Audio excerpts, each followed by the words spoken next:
I need my mum to cuddle me and hug me because that's what the little boy needs, you know. Little boy that lost my mum, because I still have that in me. If I had a genie that had 3 wishes, it would be, one of the wishes would be tucked in by my mum and kissed on the forehead again. Nothing else. And they go, he's just through there, boy. And I walk in and there's Dad passed away on the bed. And I was like, what, like, yeah, and they're like, go give him a cuddle. Like, go give him a cuddle. So I did. So we gave the Undertaker's coming to get your dad. And I was like, what? The Undertaker, thinking like wrestler? The wrestler? Yeah. Oh, shit. I was like, holy shit. Just a massive lecture, like how useless my family is, how useless my mum was, how useless my dad was. He told me things about my parents, like my dad smacked my mum's teeth out with a hammer. Your fucking father is a piece of, like, everything. He goes, your mum was a dirty alcoholic. And probably junk. Yeah. I literally gave up smoking cold turkey after seeing her die from emphysema. Yeah, so like easily getting on Dad's nerves and stuff. And the night before he passed away, we got into a little bit of an argument. Like I couldn't be sad. Like I didn't know where to direct all this anger and hurt. And then he grabs me by my ears. I fall over and he drags me across the ground by my ears and smushes my face into like a bit of crumbs on the ground. He goes, "What's that?" And I asked, man, punches me straight like this, straight in the forehead. I dropped to the ground, hard as fuck too. He was going to chain me up at the back of his tow truck and drag me across the ground. Questions: why did you do the things that you did? Like why did you take that approach? You know, I obviously just needed love. Like I just needed somewhere to grieve. I just needed, my left kidney was at 23%. That's its functioning rate. Protein shakes, creatine, high protein meals, and pre-workout are all kidney stresses. Create a friendship with somebody, and at the age of 20, they take their life. Yep. How do you reflect on that? All the signs in the world. And I felt guilty for it. I remember, like, because it was the way that he messaged, that it was meant to be like a joke. And I went, Bo, have you ever felt like writing how you feel down? We're not doing anything, should we do it? Turned out to be the start of his note. When his brother showed me the note that night, I went, oh, you mother. I went, you are joking. And he went, what? I went, I was there that day that he wrote this. Bro, I just got goosebumps. Where you from?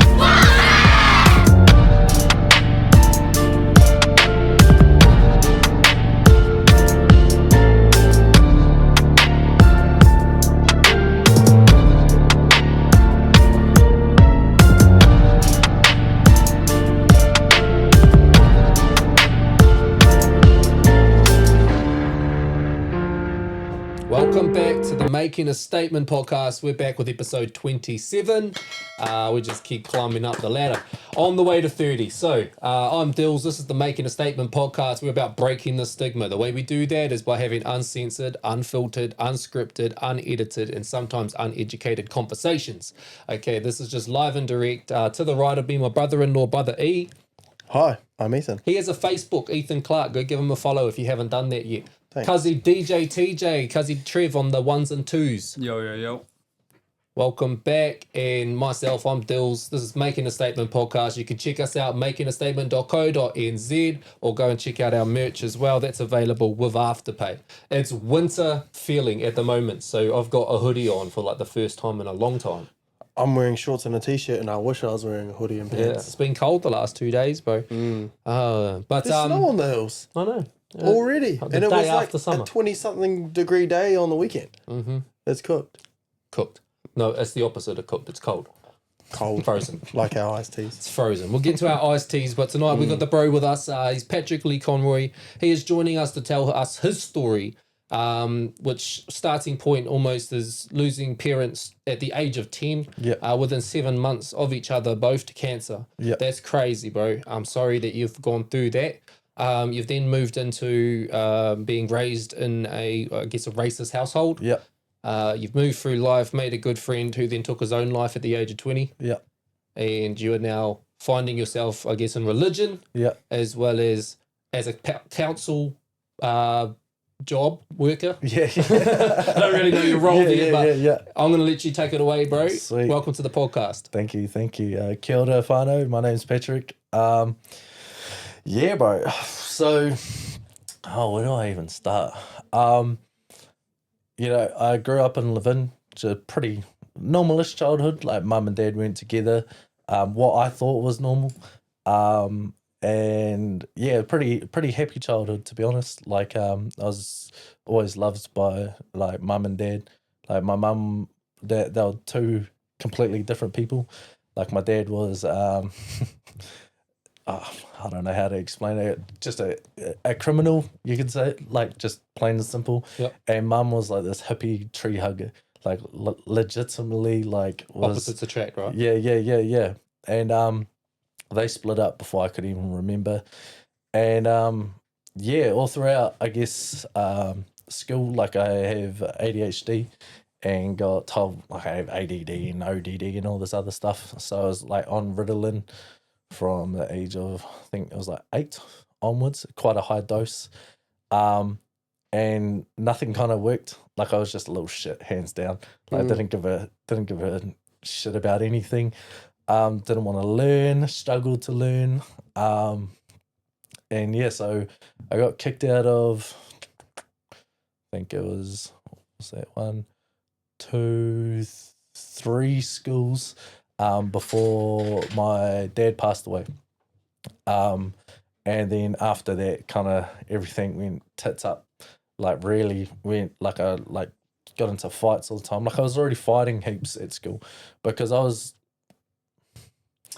like a little bit of a dumbass at school. Still am a little bit, but so like I was easy to pick on, and then it just ultimately ended into fighting because I used to get so frustrated and just like had short temper and everything.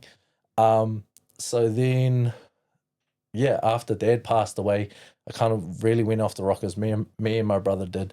And my brother moved into mum's, and then for those 7 months, I think after the first month, mum started really coughing bad.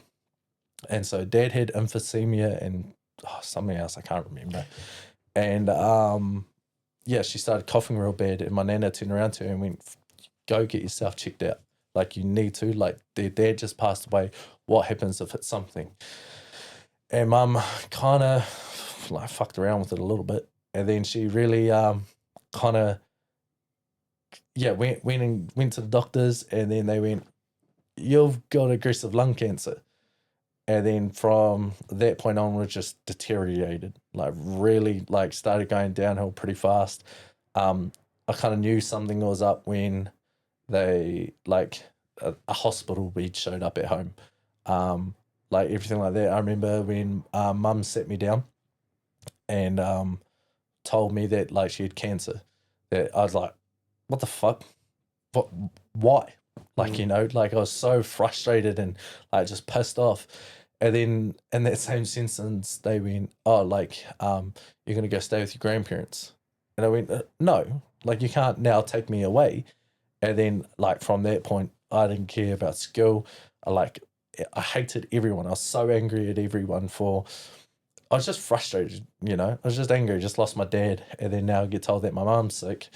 And then so a lot of anger towards mum too. Like I was quite upset with her that this was happening. And then it got closer to that 7 months, and then I really got to see her just lose like happiness and like because she was a very happy person, always happy, always big heart. Like I always say that I get my like loving caring side from her because she taught me how to love and care for people, always said yes to people, just always did the most loveliest things. And then so and then she ended up passing away. I remember that day as clear as like anything. And this was 7 months after your Yes. old man. So I just turned 11. So it was February. And yeah, after, I mean, that day I felt like I was weirdly like happy. Like it was just weird thing where like, it was like my brain went into like shock, and I just went into this thing of going like, oh, like nothing matters anymore. Like, it doesn't, like, I don't know. Like it was just a weird thing. Like I called up my mates and I was like, "Hey, like I just calling to let you know that like my mum passed away." They're like, "You all right?" I'm like, "Yeah, I'm okay." Was it because you prepared yourself mentally for it? No, I don't think so. Relief at the fact that she wasn't, I guess, in pain? it was nothing like that. It was just like I kind of went, oh, like I don't think I had taken in the fact that Mum was actually gone. You hadn't digested it. Yeah. Like The shock hadn't kicked in. yeah. And then that night, like I didn't sleep a wink. I was sleeping in the room with my cousin, and I remember the door was like ajar from being closed, and my mum, when she came home, there was a couple of days later, but yeah, that night didn't sleep. Everything was like I just couldn't get a wink in. Like I didn't know what to do. Like I was just like lost. Like the whole thing of like I was sitting there going, oh, what am I gonna, like, where am I going now? Like Were you medicated at this point? Yes. So you were on the Ritalin? Yeah. And then when she came home for the first night, I again didn't sleep because she was wearing this green dress, and in the door frame I could see like a green, like almost like she was standing there in the doorway. Like it was only open about this much, like about half a centimeter. But for some reason the light of the hallway was making it green, and I was just like petrified. Like I just stared at it, and I was like, holy shit, Mum's out there, fucking hell. And I was like, just couldn't move. Like I was like, oh well, whatever. And then everyone woke up, and had a funeral, and that's kind of when things started to seep in. Like when I saw all my brothers start to cry, like all the family start to cry, and then she got taken away. That's when I kind of went, oh, hang on, like, oh, now both of them are gone. Like they're actually gone. They're not coming back. You're processing this with an 11-year-old's mind, though. Yeah, like, that's the thing. Like you're so young, it wouldn't really be an understandable situation. Like you're not supposed to be in that. No, exactly, and that's what now thinking about it as an adult, it's like far out. Like I think reacted at that age pretty well, like compared to what it could have been. You know, it was a lot of aggression. My grandparents looked after me for about a year. Tried to, me and my brother. I think my brother lasted like 3-4 months before, because he's 5 years older than me. So he was 15, 16. And before he told him to get fucked, because he just wasn't having a bar of it when I stayed with friends and everything like that. So then I was kind of like left by myself. Like I was like, whoa, hang on. Would change your whole life. Yeah. And everything that's happened from that moment onwards. Yeah. Before we go into that, bro, we have to do a mental health check-in. Yeah. We kick our podcast off with where you at out of 10. Yeah. So for the week that's been, what would you say? 10. 10. Oh, that's solid. 10. Yeah. What's got you up there? Look, get to breathe, brother. Get to breathe. Get to, we get to, I don't know. I have a roof over my head. I have a comfortable bed that I get to wake up in, food in my cupboards. I'm actually off work right now on ACC. So I'm grateful for some time off. Time off, but being able to have something to be able to support me, so I can have that time off. Yeah. What was the injury? I've just got buggered shoulders. They actually don't know. We're trying to figure it out what's wrong with them. But Too much fighting. No, both shoulders. Yeah. Is it the same thing in both of them? No, they don't think so. They think that it's different things. Like this one clicks, but it's just like my shoulders are super tight. And when they get active, like while I'm at work, they start to get real sore. And I had it last year where I had bursitis in my right shoulder. A what? A bursitis. So that's like a little sack on top of your shoulder that I think inflames, and it's just real sore. Like it's like it doesn't really stop being sore. And you just gotta like go through rehab and take some anti-inflammatories, and then it gets better. But this time with the scans, they couldn't find it. So they're like, oh, we don't think it's bursitis this time. Hang on. But yeah, still trying to figure that out. But yeah, no, I'm 10 out of 10. I like that, bro. I like that. Cuzzy DJ TJ, where you at?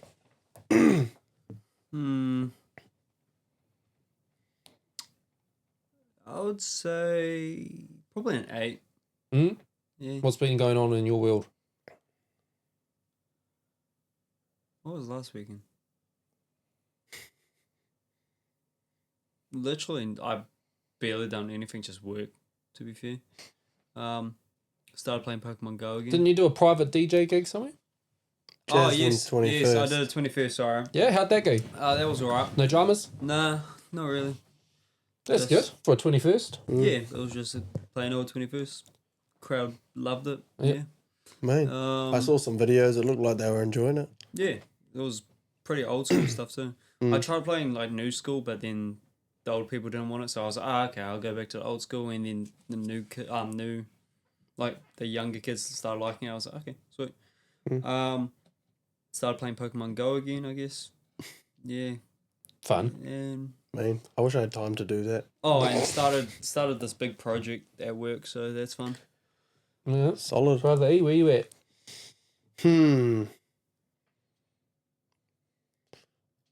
It's hard because I'm good because we got lots of stuff done, Mm-hmm.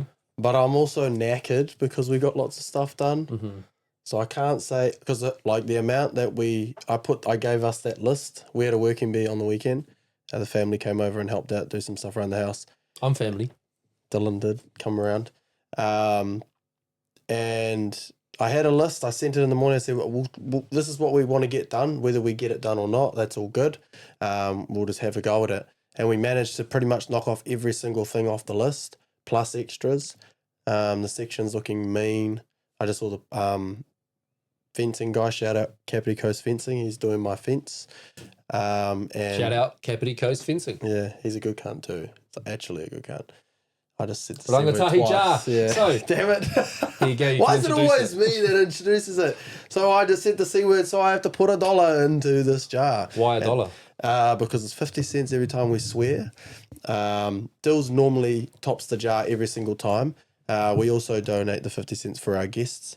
And Trev did the last... Did you do the last one that we owed? I think, yeah. Yeah. So, and then at the end of the year, it says we'll go to a cause in the community. Maybe not the hopefully end of something the for year. youth. Just Well, depends. when it fills up and It's- shit. It's already And if quite full. If we have something come up where it's like, let's do something to support that, we've got the funds there in our back pocket to do it. So Yeah. the Rangatahi jar, every podcast we are building those funds and we're giving back to our community, which lets us get away with being uncensored, unfiltered, unscripted, and unedited, and sometimes uneducated. But we've got Cuzzy DJ TJ in the background to do the fact checks.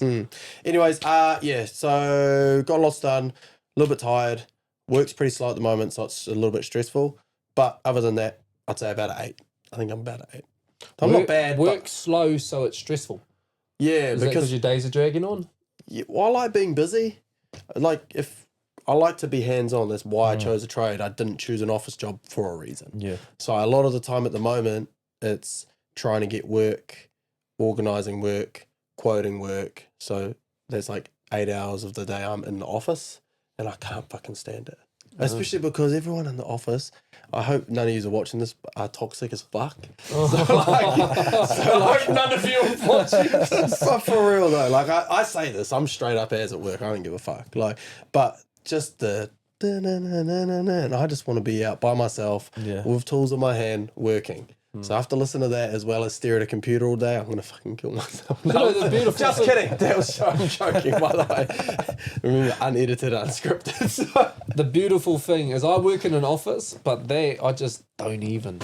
I don't even. But the difference is you chose that line of work. See, I didn't choose an office job. I got qualified in a trade to be hands-on doing a trade. One day I'll be in the office when I can't do the tool work anymore, but for now I want to be doing the tool work. So it's just been dragging, the day's been on, and then I got lots going on outside of work and I'm like, why am I here sitting here looking at a computer when I could be at home doing work that I need to do? So then I get home because it's like mentally draining to just look at a computer.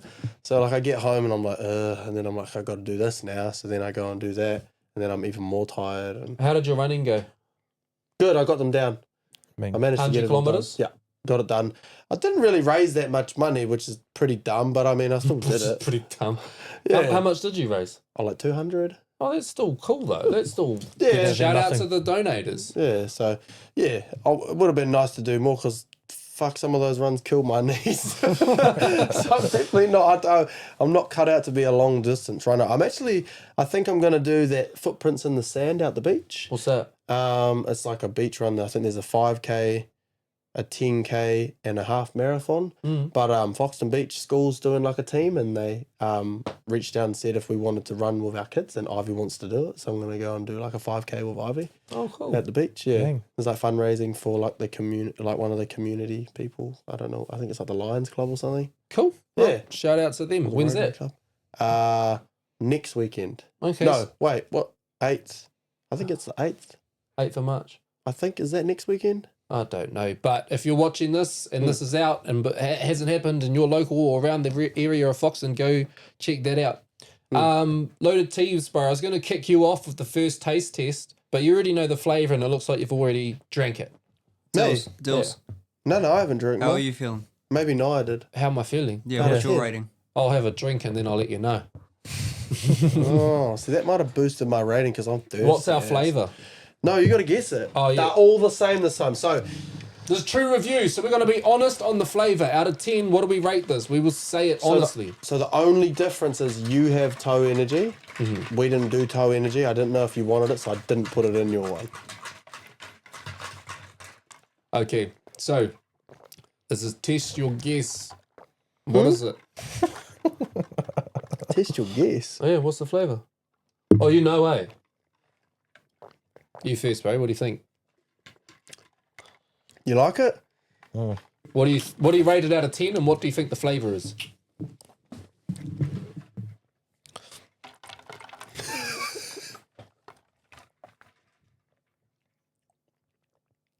One guess. I'd say it's about an 8 or 9. That's mean. You Wow. like it? Is that like Yeah. an 8.5 then? Solid 8.5? Yeah, 8.5. Yeah. Yo. And what's the flavour?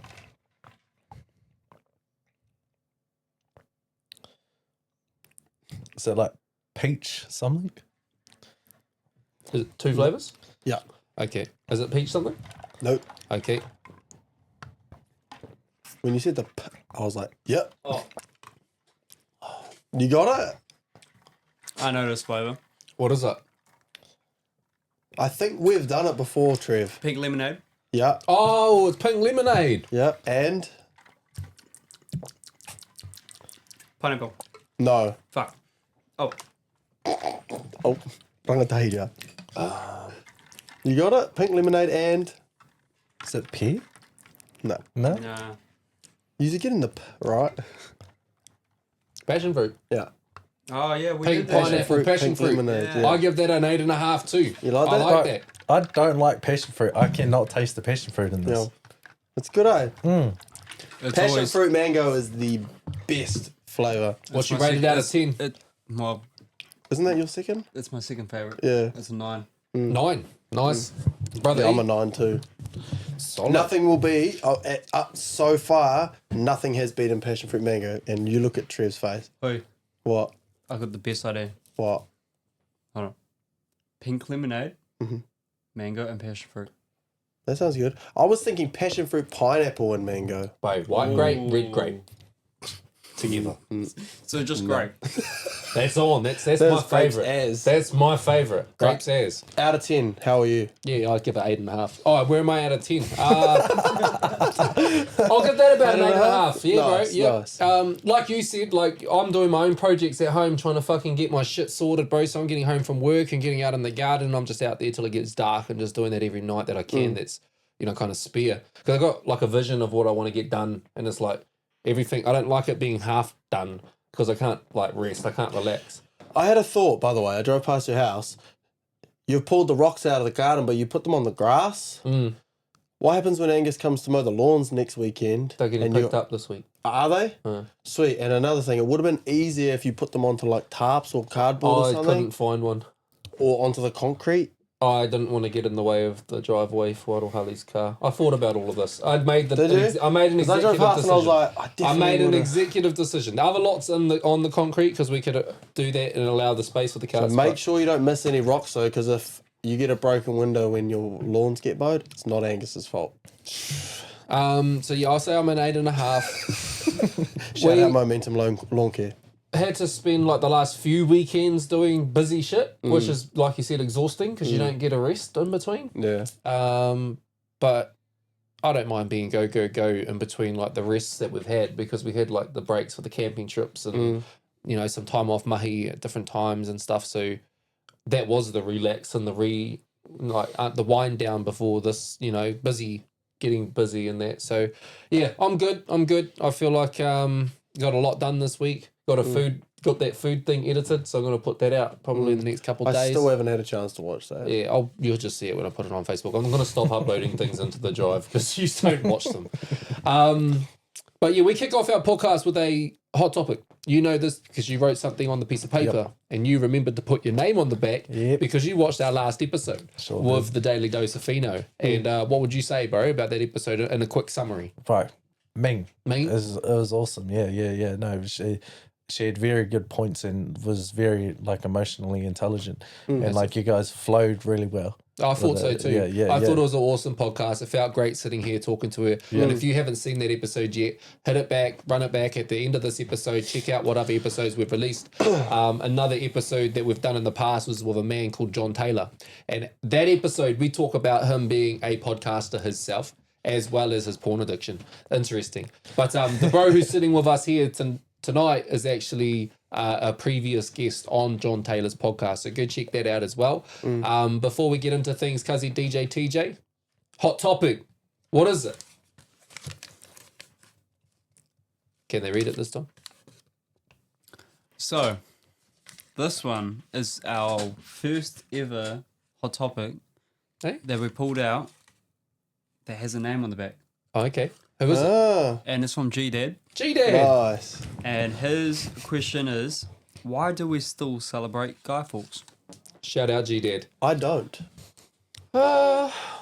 I don't. You Well, do, we don't because anymore. You You're do. not allowed 'Cause to anymore. I sat at the Guy Fawkes display with you and the kids last Guy Fawkes. I don't celebrate it. But that's I didn't even want to be That's a there. part of the celebration. it's a part though. that's Is it? celebrating Yeah. I it. took my kids there to watch it. I just don't care anymore. That's celebrating it. See, I think I've grown out of the fireworks things. It just doesn't amaze me anymore. I think So- what G-Dad's getting at is, why is it still celebrated when, what is it that you're celebrating? You're I don't celebrating some guy whose name was Fawkes, Guy Fawkes. But actually, what is the reason that... I'm fucking telling you. Is that what it is? Yes. What do you mean, what is the I'm literally halfway through the story, you Oh, dummy. I thought you were joking. No. His name is Guy Fawkes, G. That's what it's That's called. yours. Yeah. What are you talking? Fact check this shit, I don't cousin know DJ that. TJ. And he tried to blow up. He tried was to it- blow up the like fucking something like monumental in government. Yeah, the parliament in, I'm pretty sure, is in England. So why the fuck do we celebrate it? That's what G-Dad's asking. Bro, your swearing is I'm off the asking the chain same. this episode. Stop swearing while I'm typing. He's can't probably do- typing swear words. That's how bad you're going, bro. You're rangatahi cha episode. This is your topping that this time, bro. Holy shit. Okay. Shit's not a swear word. It's a swear word. No, it's swear not. It is. Bro, It's a swear what- word. We have this- Bro, we used to it's always not. debate this. It's Alright. not. When do kids not get told off for saying it? Yeah. I don't Hard. tell mine off for saying it. Yeah. Don't you? I don't think so. No, you I would. don't think they say it, so I haven't been in that situation. What if you went, Warrior, how does your food taste? And he goes, like shit. Would he be in trouble? Would be he be like in that. trouble? Would you be like, well, shut up? I think that would flabbergast me. Yeah, I think, but- I think that would. do you know what Bro, I'm if saying? I cooked him that dinner and he told me it would taste like shit, I think I'd You'd be be thinking honest. about how bad my cooking is. Just facts. Shit is a swear word. If my 4-year-old son gave me that in reply, I'd be like, oh, that's really cucker fucking food. Yeah. But Shit. in any other episode that we have shot, we've debated this, we have sat on, shit is not a I swear think word. you've sat on. Shit is not a swear word. Okay. Guy Fawkes is famous because he was involved in a gunpowder plot of 1605, an attempt to blow up the English Parliament and kill King James. Fawkes was part of a group of English Catholic who were angry about the persecution under Protestant rule. The group planned to place barrels of gunpowder under the House of Parliament. Fawkes was caught guarding the explosive on 5th November 1605. He was arrested, tortured, and later executed. So I don't know how it He tried resolves. to kill the bloody king. Yeah. And we celebrate that That 400 makes no years sense. onwards. That makes 400 no years sense. onwards, we celebrate that. Why? That's weird. Yeah. I don't know. I my personal take on it is I like the collective offering of a kind of a family moment, like going to the Sky Forks with the kids so that they can enjoy it. But I think that's where it should sit and stop. It should just be the displays. Like there should just be a big Wellington display, a big Auckland display, and then a couple little regional displays, and Volunteer. and run it all back, like that every year. But and they've pretty much already removed the sale of fireworks. They have. It's pretty much banned almost. Yeah, I think this year was the last one. Was it? Yeah. Oh, okay, so it's I'm almost going pretty to be sure. what I'm kind of saying in the first one. Yeah. Yeah. So if there's an event, I think it's a nice means of getting the family out for an outing, get together, an excuse to have some fast food at the trucks and shit, buy some shit. You know they swing should do around. it also not when it's like daylight savings and it gets dark at like 9 p.m. The 5th of November is the date that it happened, though. Is that daylight saving? I don't know. It's summertime now. I don't know. It's just so dumb. Yeah, I think so. It's on the Try day and that take it your happened. kids to it and it's like 9 o'clock. They're all falling asleep. Facts. You're like, this is dumb. I want to go home. Facts. Yeah. Yeah. No, it pisses. Like, I've never been one to really care about fireworks. Like, for 2 weeks after that, it goes on, and I'm like, oh, yeah, okay, like it's all good. Past that, I'm like, oh, brother, please, it's 3 o'clock in the morning. Get rid of them. Yeah. I believe in the New Year's celebration. I I think like that that. deserves Yeah. some fireworks. Yeah. It's a celebrational. Exactly, but when it's just a random day of the week. Yeah, no, it should all be on that Yeah. that fifth period around about whatever Yeah. night that kind of falls on the Yeah. weekend. That should be Yeah. it, and then the whole country does it that one and done Yeah. and dusted, and then carry on with our lives, and that's where the celebration sits. With you guys out there, what do you think of Guy Fawkes? Why are we celebrating it? And the other thing as well is we did the mental health check-in. Something I was going to start doing is asking you guys, if you're viewing, what your mental health check-in is at the moment. Put your number in the chat. We're having a lot of people tune in all of our episodes. We love it. Thank you so much. We see you, we hear you, but we don't see your comments. Thank you. If you jump in, much appreciated. Yeah, I want to take it back, bro. I want to go back to a 10-year-old you. Yeah. Your dad gets diagnosed with cancer Yeah. and he passes away whilst you're that age, 10 years old. Yep. And within 7 months, you lose your mum as well. Yep. So you're saying your mum had a cough Yeah. and didn't think much of it. Yeah. And it was literally just a health checkup kind of vibe Yeah. that led to her diagnosis, Yeah. which then rapidly turned into that aggressive Yeah. lung cancer. Yeah. One thing I'm going to say, and I've been saying this to you, Dad, for the last couple of weeks, is go to the doctors.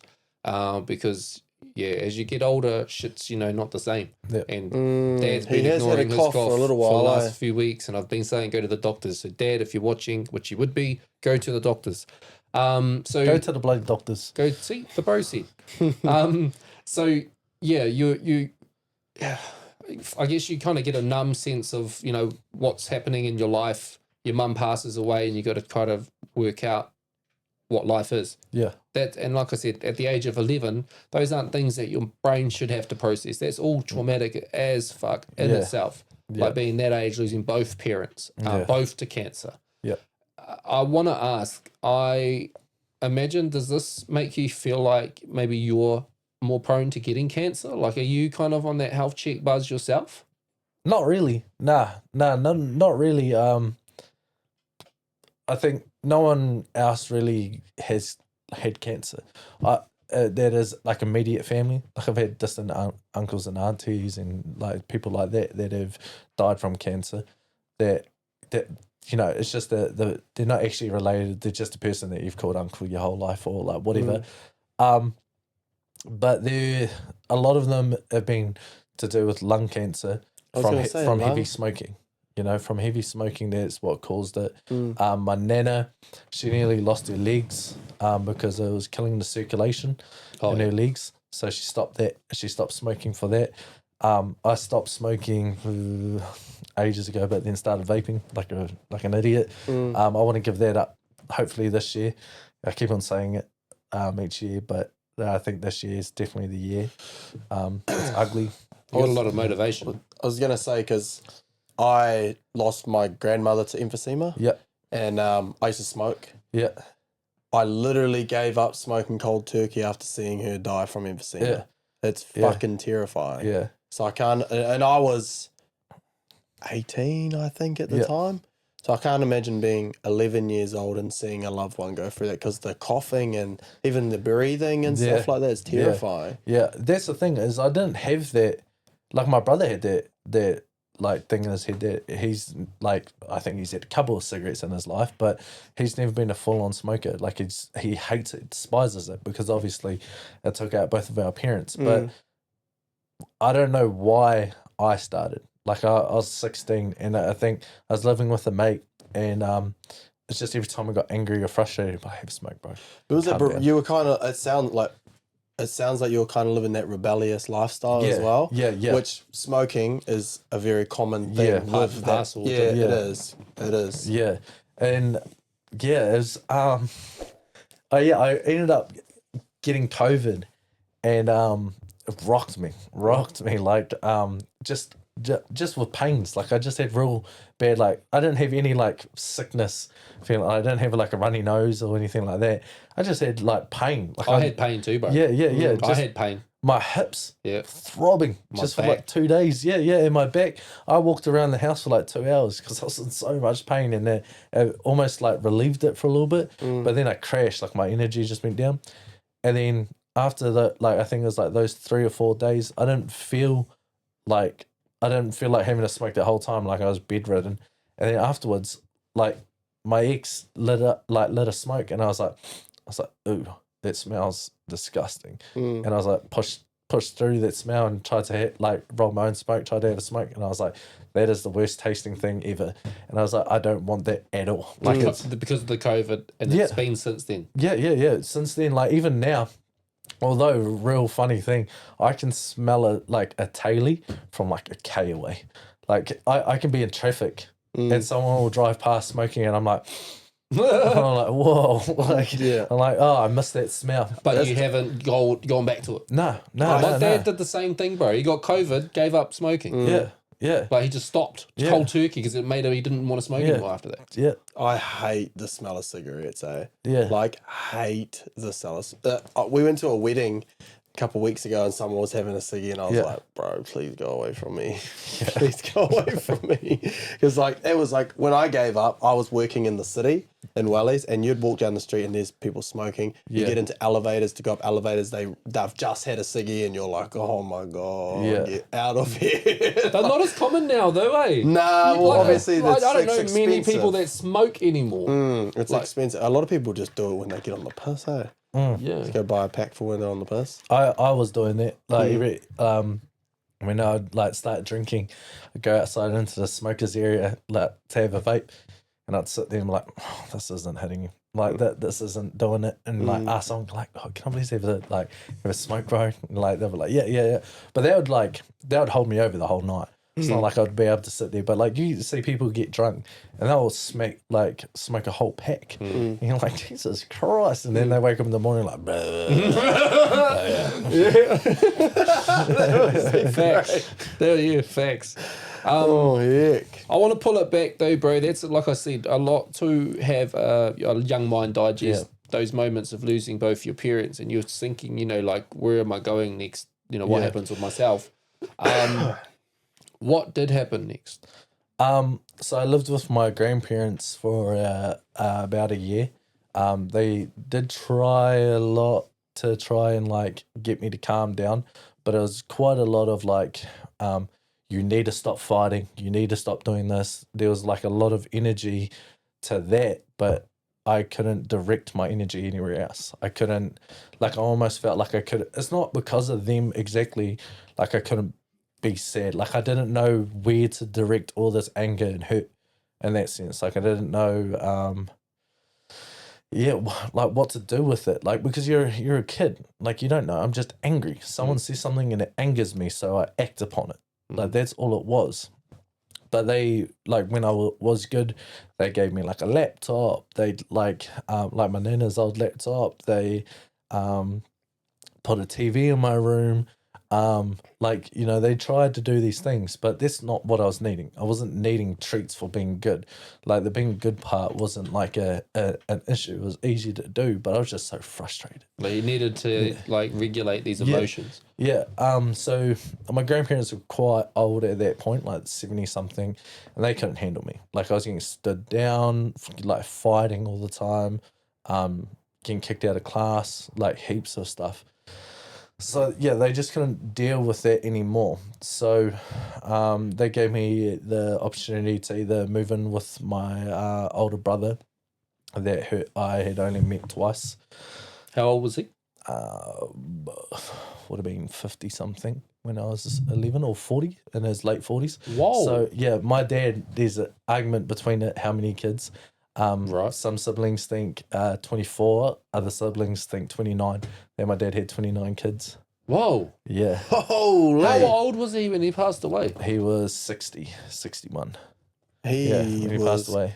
Yeah. He was a busy man. Yeah. He Yeah, went yeah, hungry. yeah. 24, 20, even 29. What the Yeah. hell? And I'm the youngest. I'll take it back again. Yeah. Because you kind of skimmed past when your dad passed to when your mum passed, yeah, and you yeah, didn't yeah. really talk. But so, did you not really have much to do with your old man? I that fucked me up a lot, because my dad, like I say it all the time to like myself and like to people, my dad was like, as most dads, like protector, but because my dad had like gang affiliation, everything like that, he was really my protector. I saw Dad do some crazy things. Dad had crossbow. He had like an airsoft pistol that I thought was a real pistol. He had bats. He had bats in his car. I heard stories. I saw Dad fight. Like, I saw like the people that came around. Gang members. Yeah. Like, and the way that they spoke to Dad, it wasn't like rah, rah, rah, rah. It was like, oh, hey Terry, how are you? Like, very, very respectful towards him. And that, or like, my dad was short. My dad was 5 something short, long haired. Like, when from what I remember him, he was chubby, like tattooed, neck tattoos, everything like that. But like, even as a kid, I remember him. He'd showered, came out, and he goes, right, boys, and he used to have these crocodile skin boots and like leather skin boots, like nice jewelry, nice jackets. He'd be like, I'm going out tonight. And like, my uncle came around and he goes, I'm going to go sort some stuff out. And Dad had all his rings on, watch on, and he came home all scruffed up. And like, obviously he'd just been out to the pub fighting. And it was a hard relationship with Dad. Yeah, because I lived with Mum when Mum and Dad split up, and my brother lived with him. And Dad spoiled my brother, but didn't really get to spoil me. Like, not in the sense that I didn't get to see him a lot. It's just, like, my brother's named after him. He was like the favourite child almost. So it was hard to have a proper connection with Dad, and he wasn't, like, he was loving, don't get me wrong. Like, he told me that he loved me and like stuff like that, but he was just a rough, tough man. Like, you know, like it was hard for him to show affection. It wasn't until that when he started getting sick that I saw stuff. Like, I got to see him down. Like, it was, most of the time he was either angry or he was happy. It was like, you know, no in between, where I got to see Dad's soft side. Like, I remember Mum called the ambulance on him for him once, and I started crying when I saw them wheel Dad into the ambulance. He goes, boy, fuck off. He goes, I can't see you cry right now, because if you keep on crying, I'm gonna start crying. Please go away. And at like that time, I went, Dad doesn't fucking cry. What's going on here? Like, and I was like, oh, that's heartbreaking. And I just like couldn't stop crying, and I couldn't move. Like, I didn't want to leave. That with Dad dying, that stuff's a bit, it's a little bit tough. Like, obviously he was getting quite tired easily, and I was a hyperactive little kid, so like I was easily getting on Dad's nerves and stuff. And the night before he passed away, we got into a little bit of an argument, just because I came around dinner time and he didn't know that I was coming. And I think I said, Dad, I'm hungry. He goes, well, fuck, I didn't know you were coming, so how am I supposed, like, we don't have enough dinner for you. You need, like, he got angry at I don't think he got angry at me about it. He just got angry about the situation. There's lots of people around at home at that point, and he was just pissed off. So I stormed off, and I went, sweet, see you later. And then the next day, I remember I was with my mum. I asked my mum for $10 to go around to my cousin's house because it was his birthday, and I wanted us to buy lollies and give him lollies and stuff for his birthday. And 10-year-old mind again. Yeah. I love how you can like recite it. You remember these details and your emotions and your thought processes quite well. Everything. And I remember we went to the dairy, got heaps. Like I remember we had a bag of candy floss, and we're walking back, and his dad pulls up my uncle, and we both shit our pants because my uncle had this face that he only does when he's like top tiered, like angry, and we're like, oh fuck, like we stuffed up. We're in trouble. And we jumped in the car, and all he does is get in. And then my cousin goes, oh, what's wrong, Dad? He goes, Patrick. And I was like, yep. And he goes, your dad's passed away. And I was just like, you know, what do you say? How do you take that? Yeah. And my cousin starts crying, and I was just like, you know, like trying to breathe. And I remember in a comfy Holden where I'm looking out the window, and we're driving all the way through Livin. And it's not until we get close to Dad's house, like a street away, that's where I realise what's happening. And I'm crying at this stage, and I get there, there's cars all down the road. Everyone's there already. And I jump out, and my mum's not there yet, I don't think. And I get in, and they go, he's just through there, boy. And I walk in, and there's Dad passed away on the bed, and I was like,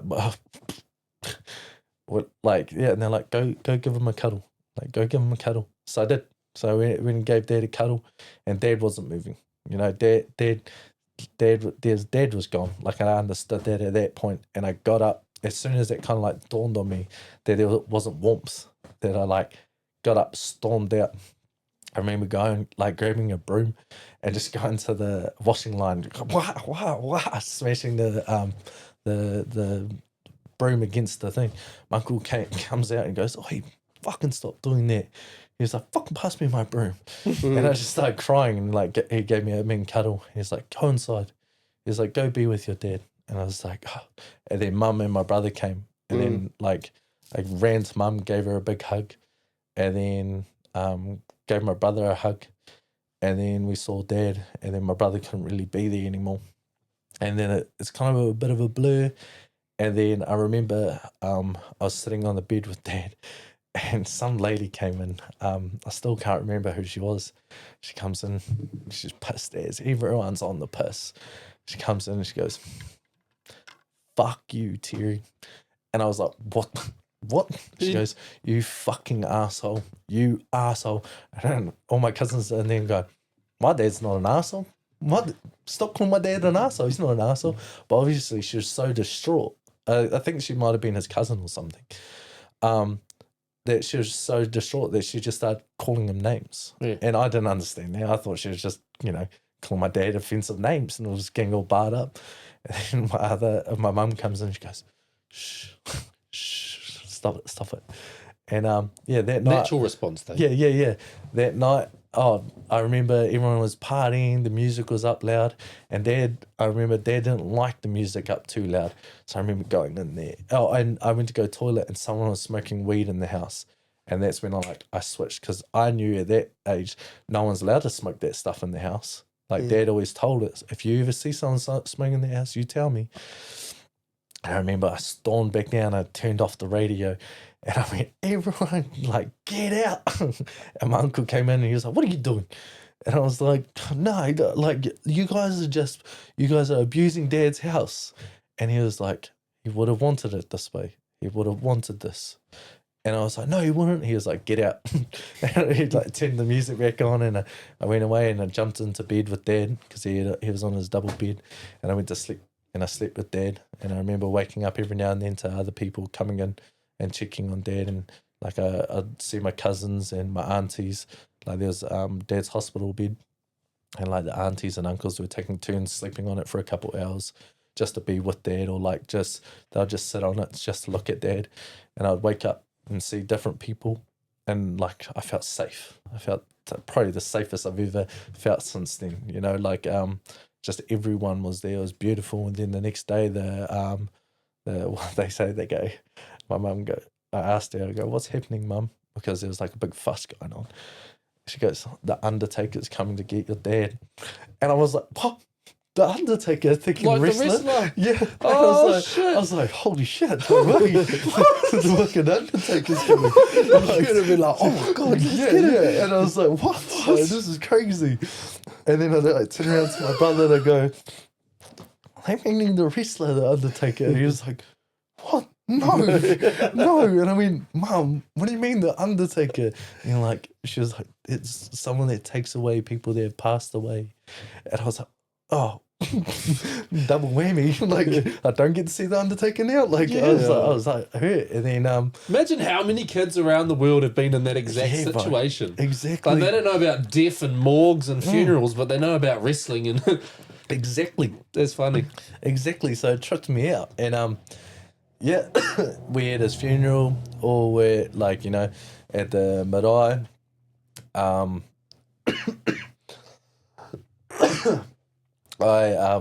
got a real bad, like, not that bad anymore, but I've got a real bad scar on my leg from like running around the marae. And As you do. Yeah, and I went to go jump over this little tree sapling, and it wrapped around my my leg.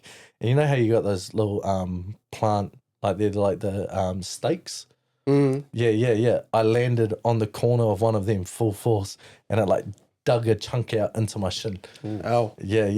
And then, ran around for, I don't know, the 3 days they were there. I was like, me and my brothers were like allowed to go in and get the physio, the chiller and stuff like that. Like, it was kind of special treatment in that sense. And then, I was already living with Mum, so it was like, it was easy in that sense that it wasn't like just an empty house. Then, I think I was, in Dad's sense, Dad was always almost a supporter to me fighting at school.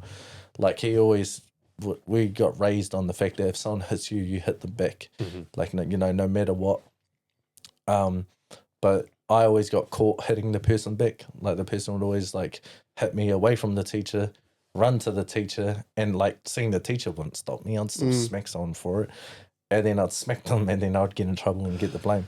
So you know, so this is fun. This just brings up a conversation I've been having recently. I had it with Mum. So Ivy, since daycare, she's had a couple kids that picked on her, and same with my youngest. And I've been trying to figure out how to teach my kids the right way to deal with it. Because when I was young, my mum never did that. Yeah. So I was, up until I got older, I was always like, oh, just ignore it, or try and ignore it and never stick up for myself. Yeah. Whereas I've been saying to Ivy, I think I've figured out the right technique for it. So the other day she was getting, they kept pushing in line and pushing her. Yeah. And I said, what you need to do first is you tell them that you don't like it.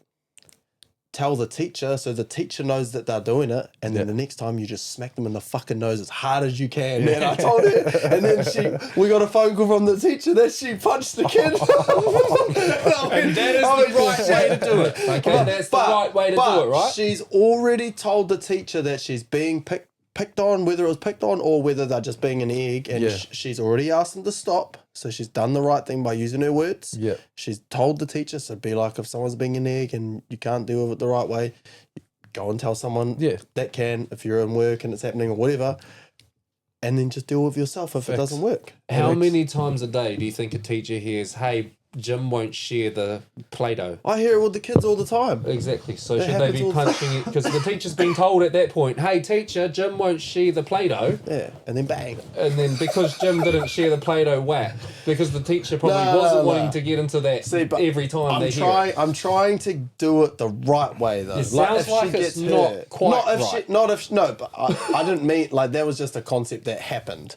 There was a concept. I was more like, if someone keeps on pushing her or hitting her or, you know, that sort of thing. That was what I meant. If somebody But does hurts she you, apply it for those She other hasn't, because I've lessons. only just started trying to teach her it. But we're teaching her at the moment not to hit anyways, because she hits her little sister.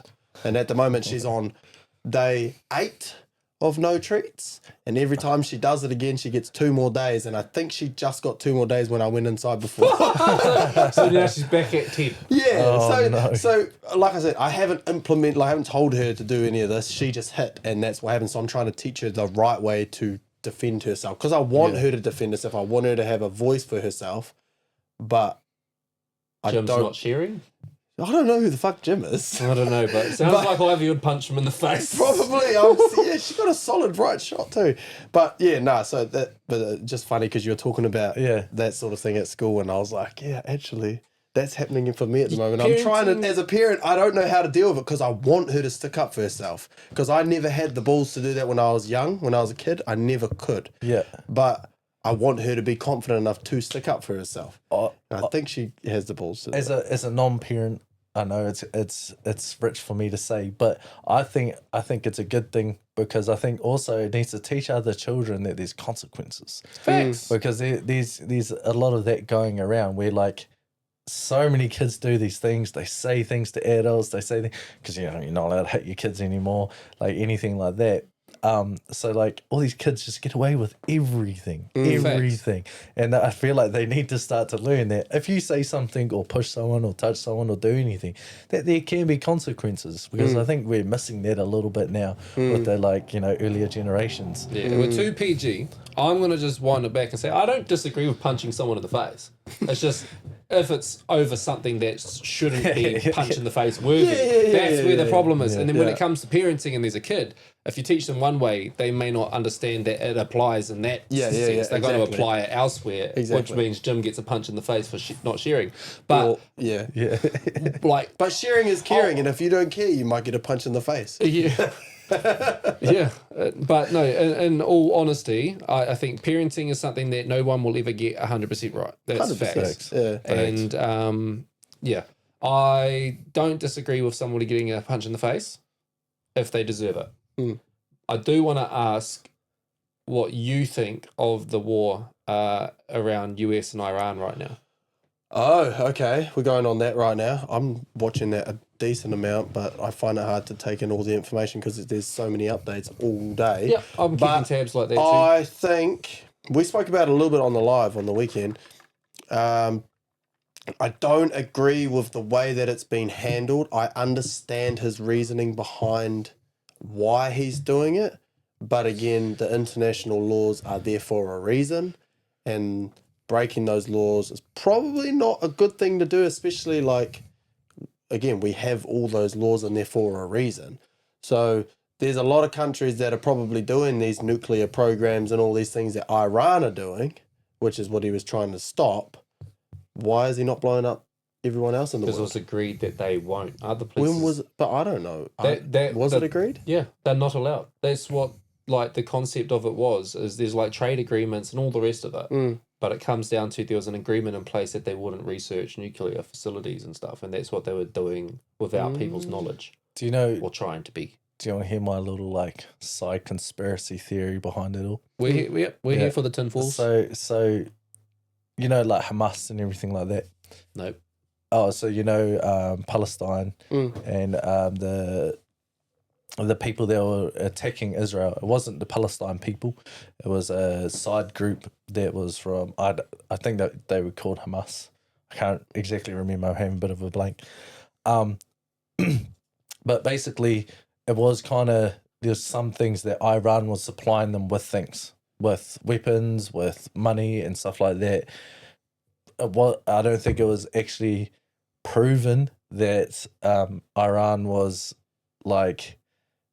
getting them to attack Israel on their behalf. I don't think it was necessarily proven. Again, I'm not 100% sure, but I think this is just retaliation for that. So, but how does US get involved with something that's happening between Iran and Israel? Because of the nuclear. But so they do you blew know up what I the mean? nuclear facilities last year, which was the first bombings. And then from that point, they were supposed to stop, and there was a ceasefire, and then they continued. Because I just read something recently that Japan's just had a meeting with Iran or something about the stuff that's about some boats or something with that strait. Yeah. This whatever that is. Yeah. Where the oil because that's where they gets- get their most of their product or whatever it is. But yeah. So Iran's saying that it's under, like, they've shut it down and that there's no comings and goings and anybody. because they started trying to blow ships up, Yeah, that's what the Iran's stating, but then the US is stating that it's still open and product is still moving. He's very foot flat though, for Yeah. Donald Trump. He's like, this is what's this is what's happening, man. I am surrounded, but sorry. Yeah, really. Sorry. I'm just trying to give back. No, That's but the you know what I beauty mean? of being uncensored, unfiltered, unscripted, unedited, and sometimes uneducated. Yeah, but like, I feel like he's one of the. I think he just tries to swing his dick a lot. I He's like, don't disagree. I'm the president of the USA, so I'll do what I want. But it seems pretty firm but fair. If you gave them a warning, they didn't listen. You blew up the nuclear facilities, they didn't listen. They continue. Then you know, what I mean, he's not just overnight. I think it's you know. I get that, but then also, is that breaching international law, See, or is that just a thing that they've discussed? Is this factual? Sometimes the law is there to be bent. Sometimes you don't play by the rules. Blowing up a country is a bit different than just bending a law. That's the international law aspect to it. But laws are in place, right? But rules are meant to be broken. Right. So if it wasn't meant to, like, if it wasn't like a reason behind it, which is worldwide security, because that what he's saying is if Iran got the opportunity to get nuclear what would they do with it? What would they do with it? So now you're looking at the security of the world. Yeah, so, I get that though. I totally, I like I said, I understand both standpoints, but was there a way before that? Because I didn't hear anything beforehand about what they were doing or anything. All of a sudden, I just heard that they'd bombed them. Well, they launched a massive attack on Israel, and they have hit like other countries, and the other countries have warned them and said, like, you know, don't do that again, or else, like, you know, Iran like threatened China. Like, there's this big thing that, oh no, sorry, there was Israel. I'll shut my mouth about that. But you know, Iran is a country that is, I think their leader has let down the people. And it's not the people's fault, and the people are paying the repercussions about that stuff. Like he's with that dead stuff now. Yeah, the bro's gone, skis. So wind that back.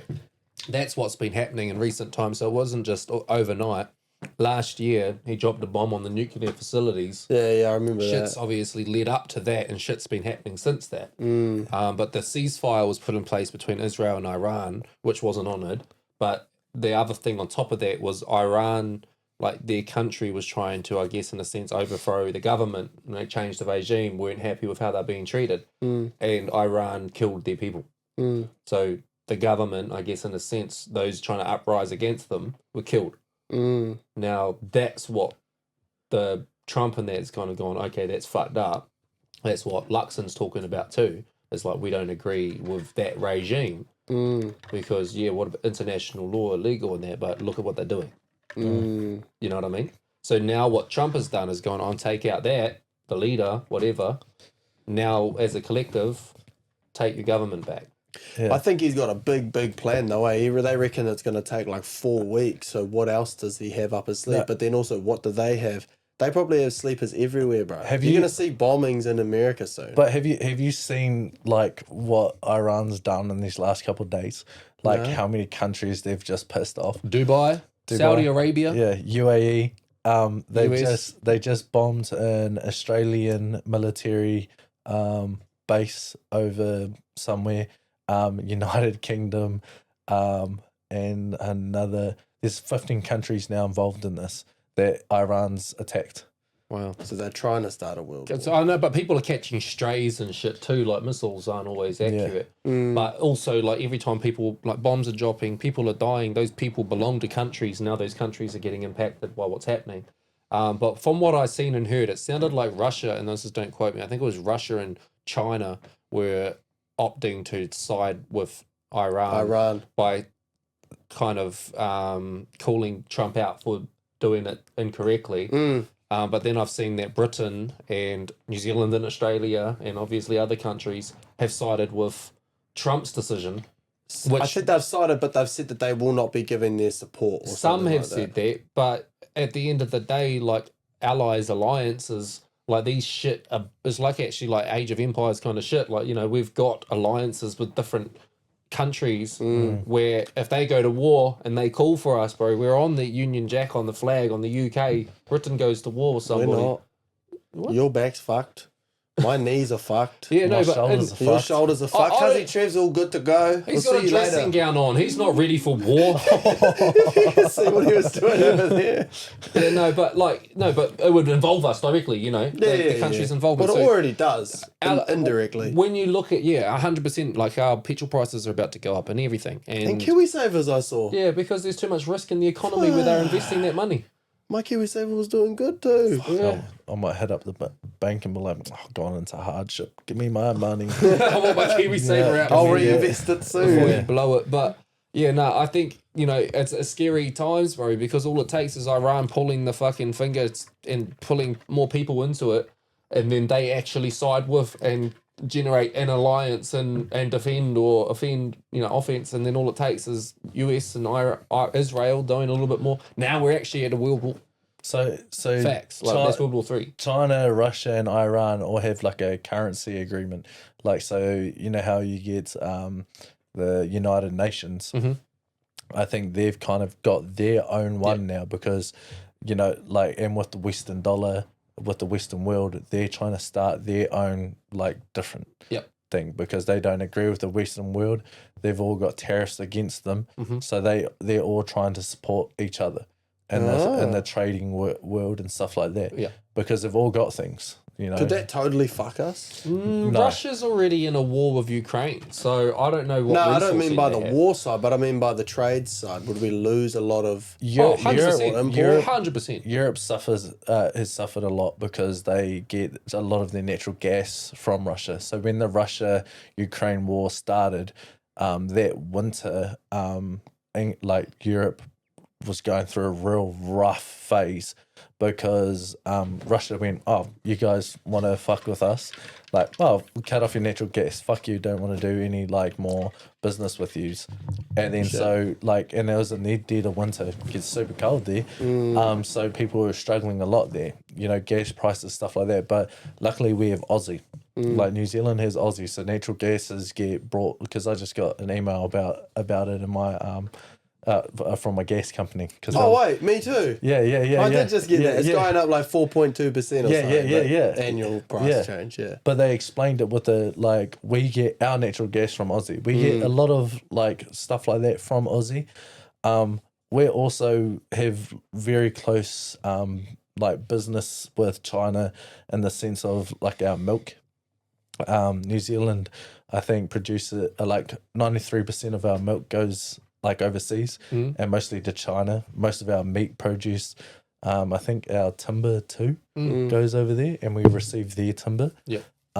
Like we have a lot of close dealings with China because China, I think, went to throw tariffs at us because I think Jacinda Ardern spoke against China and something and they went, oh, watch your mouth or else. China have just like partnered with Rarotonga, right?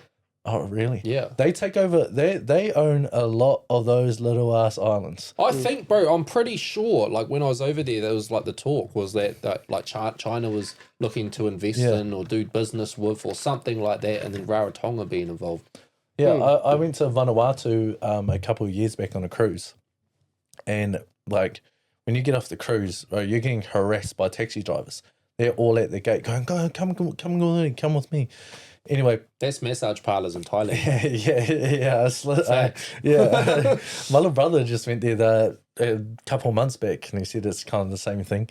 But we were in this taxi, and we gave the bro like not a crazy tip, but it was like something, and he goes, "Thank you guys so much. You don't understand like that you got food here from like locals." You bought stuff from local shops. He goes, yeah, you got your clones. And he was like, but thank you for supporting us. And he was like, because he goes, these shops aren't owned by locals. And we're like, what do you mean? He goes, China. And I was like, what do you mean China? He goes, China owns all the what are they called? The tech shops, the shops where you get less tax on your perfume and duty free. Duty free. China owns all the duty free over there. All the duty free shops, all the currency exchange shops, all the like souvenir shops, all these big shops. They don't own the food shops and the taxis and stuff like that. But they own like the guys like said some statistic, but it's like 80% of all the businesses in Vanuatu. Crazy. Yeah, yeah. And I was like, Vanuatu's almost made in China. yeah, True. almost made in China. Wow. It's crazy like what goes on like in these little countries. The politics, the Yeah. business, Yeah, the corruption, yeah, all of it, bro, all of it. But yeah, bro, like at the end of the day, I think we're all going to be impacted at the moment. We already probably will be, petrol prices and that, but whatever happens next, we'll probably give you weekly updates on the podcast because we drop them every Sunday at 8 p.m. By the way, I'm reading it now, and I've seen a couple things because this article just came out 3 hours ago. It says where was it? Oh, in Kuwait or something. Meanwhile, 3 US jets were mistakenly shot down by Gulf countries, so like Dubai and shit. Air defenses mistakenly. Blah blah blah. US killed at least 555 people, including, according to the Iranian Red Crescent, including at least 168 people at a girls' elementary school. That's kind of messed up if they're trying to kill a leader. No, yeah, Killing no, young but people. again, missiles, bro. They're gonna land everywhere. Like there's no 100% accuracy rate with that shit. There's easier something ways It's how to gonna do it. land in some places. There that it is shouldn't. easier ways how to do it though. Trump also told everyone to stay home. Before the thing, he said we are going to attack these people, and he even said the attacks are going to carry on. Please stay inside. Please stay away. If a missile lands on your locations. house, it won't matter if you're inside it. Though. Yeah. Or maybe away I from think that towns helps. or so, maybe Yeah. because there is close buildings like schools and stuff. Yeah. Maybe the target was like a block over. No, Yeah. so that's what you just said about the skill. The military base was literally like, I think it's something like 50 meters or Fuck, 100 imagine meters having a away. school right by a military Yeah. base Yeah, so they put in the Iran. yeah. I feel like it was That sucks. yeah. They purposely built the military base there to try and stop it. But yeah, so it was very close to a military base. Right. Fuck. So That's yeah. so sad for their families, man. Yeah, Oh, absolutely. It's devastating, but it's like I think, like I keep saying, it was kind of built up to this because shit's been going on behind the scenes that everyone doesn't pay attention to until something like this happens. How Now bad is something it? like this happens. Now everyone's like, oh my god. All these people are, or like all these kids especially, are just born into this shit. yeah. Oh, 100%. Yeah, that's The thing that like I really disagree with what they did was it's Ramadan right now, and so all these they have they've released like apps to remind people like, oh hey, it's prayer time coming up, like please like get ready, like do whatever you need to do. They hacked these apps and changed the times Why? to be dicks. I Wait, guess. America did? Yeah. Oh, what the fuck? Yeah. So they did a mass like what is it called, like hacking Mass of hacking. Iran. Yeah, and then they did these apps and then like made them do it earlier and later and stuff like that, and just messed with it, which I don't think is cool. You're affecting everyday people. You're not affecting the military or the regime or anything like that. You're affecting everyone. There's Like a lot of people there that are going to be relying on their religion and stuff as well. Yeah, exactly. And that's not like it's something very like important to them. It's cultural. You know, like at the end of the day, it doesn't really affect them in the sense of like God's obviously going to forgive them. Like it's not their fault that this has happened. It's not their fault that they're going through this. But I just don't understand why they went for that. Like out of anything, like you're playing mental warfare there for no reason. It's Was not like it- the whole country's bad. Was it like the government or was it a random activist that thought, fuck Or them, was I'm it a gonna-" cunt? No, Yeah. I think to be honest, I don't think it was the US. I think that's an Israel thing to do. Like I think that's their religion, like fighting another religion. Yeah. Israel and Iran have been going at it for ages. Yeah, yeah. Like this shit's not new to them over there. Like they've been at war. Yeah. I also seen 5 kids have been hit at schools in the last month by vehicles. In New Zealand. And I think it's in New Zealand. Holy shit. Far out. So it's like the reminder that I think the police put the reminder out there, telling everybody to teach or remind their kids of the road rules. Yeah, my facts. kids are good. My 3-year-old, she knows the road rules. She won't even That's cross the me. road unless someone's with her. Yeah.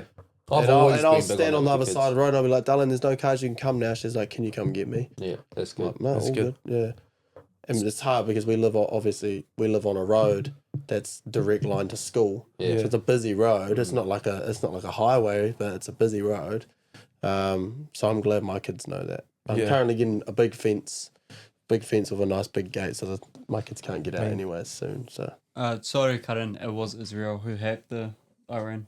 That's true. It was interesting. I hadn't heard about that. neither. You know quite a bit about it. That's Yeah, good. That's yeah. good. No, I like Because- that. I follow that stuff because I'm not a big believer that it's like everything that we see in the news is just straightforward. Like Yep. I don't believe that like this is just because Iran had nukes. I don't believe that. I mean, the US had no reason to get involved. Why? Why they like Israel's been attacking Iran for I don't know how many months now, like 6 months, bombing them like crazy. Like I don't know why the US had to get involved. It was almost pre-planned. Like I heard this little conspiracy theorist. I forgot his name. He said the thing that the water's making the frogs gay. He goes, he's this big fat guy, and like he's this like crazy cuckoo like conspiracy theorist, like out the gate. You listen to what he has to No, say? no. Like I just see shorts of him every now and then, Right. of him saying something, but it's now come up. Right. Like he's, I wouldn't say half. I'd say a good percentage of what he said has been correct. Like a good has late like everyone's called him a cuckoo. The government like called him a cuckoo. He got sued for like $100 billion or something. He's like forever in debt type thing. Oh, it was like I think it would be like 1 billion or something like that. But he's forever in debt. And he's like used to be a reporter and like have a TV show, and then he just kind of started clicking onto things, got a bit crazy. Anyway, he said what he thinks that the plan might be is Israel's put pressure onto the US to be like, you got to help because of blackmail or anything like that. Trump's going, all right, yeah, fuck it, let's do it. Or like, they've got into all the right people to get them to support them. And then what they're going to do is start a war with Iran. Iran's going to take out take out Trump. So he reckons that they're going to like assassinate Trump finally, which is possible, especially with what they've done. And then like it's all going to go attack Iran. Obviously, other countries are going to go, hang on. Like it could have been this. Then it's going to be all these countries against other countries. And then they said that this is a perfect, like almost a perfect formula for like one world leaders, for like a one world leader type thing, like that type of cuckoo-ness. Wow, that's crazy. Yeah. And I like just trailing these. Like I don't like 100% believe them, but I like to trail them because it's quite interesting the way things actually fit together. Like you sit there and you're like, wow, that's pretty crazy. Like when people first said that COVID was started by a person with a bat. Yeah. And then it later came out that There's 5G towers. but- And then there was all the different things. Yeah, but it actually later came out that it was leaked from a China lab. Right. And like a lot of people still don't know about that either. And like everything like that. And it's like, holy shit, these conspiracy theorists were right about that. Like it's like, And these that the vaccine was good for you, and then they were saying, no, it's bad, and this and that. And well, then, now they're connecting it with a lot of heart problems. yeah. Yeah. And that's like a crazy thing as well. Like, it's like a lot of things I think in the world now aren't exactly true, especially when it comes to our leaders and our, like with media. Like, thankfully, we have podcasts, like that, because that I think a lot of it stays quite real. And then when people do, for a lot of people speak up on it. Podcasts are becoming like a go-to platform for information and conversation though, like pastime. Like I was actually just talking, and like I find myself doing this, but people were telling me that they do it with us. Yeah. They put us on when they're driving. Yeah. So they're driving from A to B, they're listening to the Making a Statement podcast. We're out on Spotify. We're also like at the end of the day, being in the world of music, I get sick of listening to music. And so we drove back from Napier, and I'm like, can we put a podcast on? And we listen to Impulsive, and we listen to the other one I listen to, Diary of a CEO. We're just listening to podcasts on the long road trips instead. Do you listen to Joe Rogan? Yeah. Yeah, me too. Yeah. Not religiously. I know there's people that will like watch every their episodes as lengthy as ours. And like I'm like that. I love his podcasts, but I can't watch every episode. Yeah, no. Another pretty good one is the secret podcast. Oh, the secret show of. Oh, fuck, hang on. I need to look at it. It's do you know who Shane Gillis is? No, I think I know the name. He's a comedian. He's insanely funny. Like he's just one of the like most normal, like famous people you ever hear. Like he just talks like a bro. All he wants to do is drink beers. It's called The Secret. Oh, fuck. Why isn't it coming up properly? Matt and Shane's Secret Podcast. Yes. Oh, yeah. So there's a podcast plug. You reckon it's a good podcast? It's mean, bro. It's like 100. Every episode that comes out, I watch it because it's not. They like take the piss a lot. Like they joke around a lot. I even like have their Patreon or whatever it is. Yeah. So I get another episode from them. Yeah. Because they're funny, and then they have crazy takes. But a lot of things another thing that I love about them is they know a lot about their history, like very crazy random details.